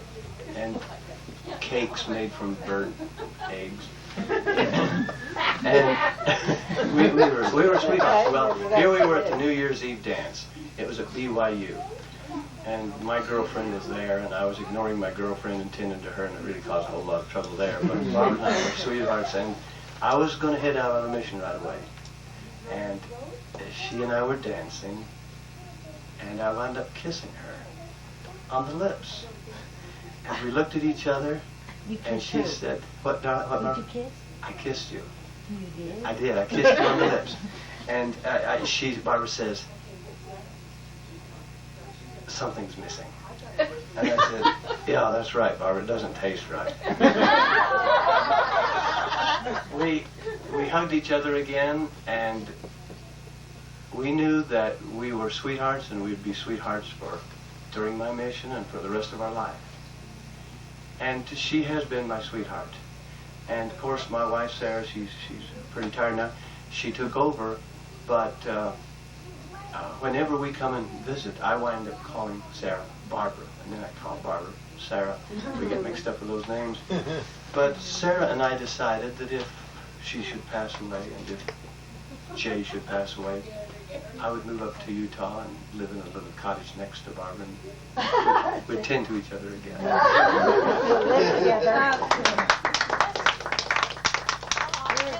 Can I tell one short story? It's real short, but I think it needs to be recorded. After the accident, the plane accident that Mom died from, you remember Dad was in real bad shape, and he got better after he got out of the hospital, and then he went to the rest home and fell in love with the first lady, and then he went to another rest home. And anyway, Dee realized that he fell in love with him, and he decided to, he phoned us. We decided to have him bring Dad up to Weiser. Well, we phoned Daddy and the boys. They took the tractor up past Chase's place to a little old airport and cleared off all the tumbleweeds and everything that hadn't been used for years and years. And Dee and Dad and I went up in the plane to take Dad up to our place. And the family was all there to meet us. Well, on the way, you remember Dad had no control, and he had to use the bathroom. Well, I had been helping him, and so I had a little can. And I helped Dad so he could go in the little can. And then I opened the window and dumped it out the window. Well, that sprayed right back in that cabin all over Dee and Dad and I never will forget how Dee laughed. Because that turned into a fine spray and just covered the whole bus. Just got Dad right in the face. Huh? We got Dad right in the face. Oh, right in the face. Well, that wasn't that urinal upsetting it. Dad was semi-conscious. That's the reason we had to fly him. Yeah. He's semi-conscious, but he sure gripped that. Well, that's the end of the taping session then, and we'll. Are we supposed to do anything else, Bill? That's it. We're going to just dismiss then. Barbara.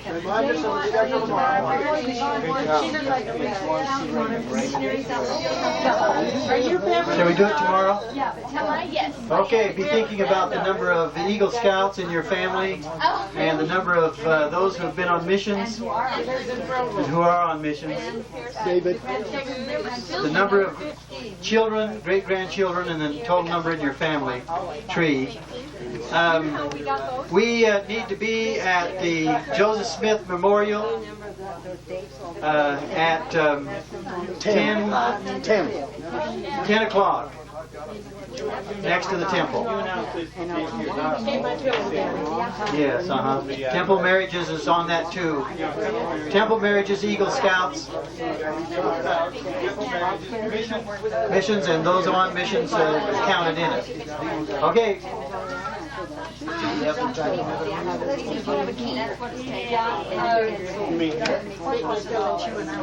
So I said, well, we and